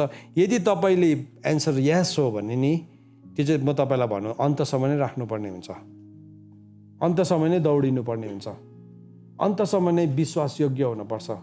जब नि फुलको सुन्दरता हराएर जान्छ, जब सबै कुराहरू सकिएर जान्छ नि, त्यति बेलासम्म स्थिर रहनुपर्ने हुन्छ, स्थिर रहने। अनि त्यो स्थिर रहने व्यक्तिलाई चाहिँ नि परमेश्वरले हेरिराख्नु भएको छ। कसरी हामी स्थिर रहँदो रहेछौँ भने नि स्वतन्त्रताको सिद्ध व्यवस्थालाई जानेर, जब यो पृथ्वीको धनलाई नि हामीले अनन्ततामा परिणत गरिसकेका हुन्छौँ। तपाईँको जवानीको धन छ नि, त्यसलाई तपाईँले अनन्ततामा परिणत गर्नुभएको छ भने नि त्यो तपाईँको मन त्यही नै लागिरहेको हुन्छ। तपाईँले संसारको धनलाई नि तपाईँले अनन्ततामा परिणत गर्नुभएको छ, तपाईँको मन त्यही नै लागिरहेको हुन्छ। तपाईँको पृथ्वीको समयलाई नि अनन्ततामा तपाईँले इन्भेस्ट गर्नुभएको छ भने नि ती लाग्छ। होइन भने चाहिँ हामी डराउँछौँ, फेरि गर्छौँ अलिकति, फेरि निकालेर हामी चलाउँछौँ। ब्याङ्कमा कतिजनाले डिपोजिट गर्छ नि, अनि के हुन्छ, एफडी गर्छ, फिक्स डिपोजिट, ब्रेक गरेक गर्छ। अनि के हुन्छ, उसको फिक्स डिपोजिट कहिले मच्योर हुन पाउँदैन। के भयो, बिचमै ब्रेक गर्यो। सो हामीले पनि अनन्ततामा नि केही कुरालाई डिपोजिट गर्दैछौँ। मेरो प्रार्थना यो छ, आज यो वचनलाई बुझ्दै गर्दाखेरि नि हामी सबैजनाले अनन्ततामा हाम्रो जीवनको कुराहरूलाई परिवर्तन गरेको हुन सकोस्। त्यो गर्नदेखि नडराउनुहोस्। सायद कतिजना नि आज तपाईँलाई अब लागिरहेको होला, ला मेरो त उमेर पनि ढल्यो, ला मेरो त अब समय पनि सक्यो, ला भनेर भइरहेको होला। नडराउनुहोस्। वास्तवमा नि त्यो एन्ड अफ द रोड हो। एउटा अन्तिम घटना तपाईँलाई भन्छु। एक दिन एउटा मान्छे म्याराथन दौडिँदै थिएछ। थुप्रो हाम्रो म्याराथनमा थुप्रोजना दौडिन्छ। मैले लास्ट टाइम पनि सायद तपाईँहरूसँग सेयर गरेको हो। तर त्यो म्याराथन दौडिने भूमि चाहिँ कस्तो थिएछ भन्दाखेरि चाहिँ एउटै स्ट्रेच थिएन रहेछ। सो उनीहरूको ठाउँ सानो भएको कारणले गर्दाखेरि एउटै ठाउँमा थुप्रो राउन्ड मार्नुपर्ने थिएछ। साँच्चीकै घटना हो यो। सो यो केटा दौडिँदैछ त के भयो, ऊ दौडिँदै जाँदाखेरि गल्दै गयो। त्यहाँदेखि उसले के देख्यो भन्दाखेरि नि दौडिने चाहिँ छोडेको छैन, तर ऊ गल्दै जाँदाखेरि चाहिँ अरूहरूले उसलाई उछिन्दै गयो। त्यहाँदेखि त उसलाई कस्तो लाग्यो, अब यो दौड त मैले सिद्ध्याउनु पनि सक्दिनँ, म जित्नु पनि सक्दिनँ। फर्स्टमा त उसले जितिरहेको थियो, ऊ अगाडि थियो, उसलाई थाहा थियो। तर आफ्टर सम केही ल्याप्सको बादमा चाहिँ उसलाई कस्तो भयो, अब चाहिँ मलाई यो सबै यो जवानहरूले, म भन्दाखेरि बलियो मान्छेहरूले मलाई जित्यो भनिकन उसले दौडबाट सट्टै बाहिर निस्क्यो। अनि जब ऊ दौडबाट बाहिर निस्क्यो नि त्यो एरिनाबाट, त्यति बेला लास्ट विसल ब्लो भयो। त्यहाँदेखि एकछिनतिर फर्स्ट सेकेन्ड डिक्लेयर भयो, को भयो फर्स्ट, को सेकेन्ड भयो, डिक्लेयर भयो। अनि त्यसको बादमा ऊ फर्किँदै गरेको बेलामा चाहिँ त्यो के भन्नु, त्यो ज्युरीले उसलाई बोलाउँछ अनि सोध्छ एउटा प्रश्न, तिमी चाहिँ किन तिम्रो दौडको अन्तिम ल्यापमा चाहिँ बाहिर निस्क्यौ? खासमा चाहिँ तिमी थियौ विजय, तिमी विजय हुनुको लागि चाहिँ केही फुट मात्रै पर थियौ। तर के भयो, तिमी निस्केको कारणले गर्दाखेरि अर्को मान्छेले चाहिँ डल्लै फेरि एउटा ल्याप दौडेर उसले जित्यो। कोही बेला नि हाम्रो जीवनको दौडमा नि हामी पछाडेको जस्तो लाग्छौँ, अर्कोले जितेको जस्तो लाग्छ, हामी हरेस खान्छौँ। अन्त त बाइबलमा के भनेको छ, प्रभुलाई पर्खिनेहरूले चाहिँ नवीन सामर्थ्य पाउँछ। अनि त्यो नवीन सामर्थ्यको तपाईँले स्ट्रक्चरलाई हेर्नु भने नि पहिला चाहिँ कस्तो हुन्छ अरे, उनीहरू चिल जस्तै माथि उड्छ भनेको छ। फर्स्ट चाहिँ उड्छ अरे, उड्नु मजा आउँछ, छिट्टो डिस्टेन्स कभर हुन्छ। त्यहाँदेखि चाहिँ के हुन्छ, दौडिन्छ पनि अरे है। त्यहाँदेखि हिँडेर जान्छ भनेको छ। लास्टमा त्यो हिँडेर जाने फेज चाहिँ नि सबैभन्दा पावरफुल फेज हो। आज कतिजना घिस्रिँदै प्रार्थना गर्दै हुनुहुन्छ आजको बेलुकी। आज कतिजनालाई नि त्यो प्रार्थना गर्दाखेरि नि अघि तपाईँ कस्तो उडी प्रार्थना गर्थेँ म, अहिले त कहाँ हरायो, एटलिस्ट दौडिन्थे, कहाँ हरायो। तर तपाईँ आज घिस्रिँदै हुनुहुन्छ भने नि तपाईँ चाहिँ सबैभन्दा शक्तिशाली ठाउँमा हुनुहुन्छ। You are in the most powerful place. तपाईँ विश्वासमा कहीँ घिस्रिँदै हुनुहुन्छ भने नि म तपाईँलाई भनिदिउँ, तपाईँ सबैभन्दाखेरि शक्तिशाली ठाउँमा हुनुहुन्छ। किनभने तपाईँको दौडलाई तपाईँले सिद्ध्याउनु आँट्नु भएको छ। नडराउनुहोस्। आजको बेलुका हामी प्रार्थना गर्छौँ। हामी प्रार्थना गर्दाखेरि नि हामी घिस्रिनै पऱ्यो भने, हामी उड्दैछौँ भने त राम्रै हो, हामी दौडिँदैछौँ भने पनि राम्रै हो। तर हामी घिस्रिँदैछौँ भने पनि नडराइकन हामी प्रार्थना गरौँ। कसलाई थाहा छ, सायद आजको राति कसैको लागि लास्ट ल्याप होला, कसैको लागि, मेरो लागि त सबैभन्दा प्रसन्न खुसी हुने कुरा हुन्छ त्यो हो भने चाहिँ, मेरो लागि सबैभन्दा ठुलो आनन्द त्यही हुन्छ। आजको राति चाहिँ मेरो लास्ट ल्याप हो भने चाहिँ त्यो चाहिँ मेरो लागि ठुलो आनन्दको कुरा हो। प्रभुले कहिले त्यो अनर दिनुहुन्छ थाहा छैन, तर जहिले पनि दिनुहुन्छ। हामी उड्दैछौँ, दौडिँदैछौँ, हामी हिँड्दैछौँ। यदि आज कोही पनि आज दौडिँदै हुनुहुन्छ, तपाईँलाई लागिरहेको छ है तपाईँको लास्ट ल्याप हो भने तपाईँ सक्नु आँट्नु भएको छ, डोन्ट क्विट, हरेस नखानुहोस्। तपाईँको निर्णयमा कमजोर नहुनुहोस्, अर्को मान्छेलाई देखिकन कमजोर नहुनुहोस्, किनभने जब उहाँ प्रकट हुनुहुन्छ हामी चाहिँ उहाँ जस्तै हुनेछौँ। परमेश्वरको वचन पढाइ अनि सुनाइमा परमेश्वरले हामी सबैजनालाई आशिष दिनुभएको होस्। आमेन।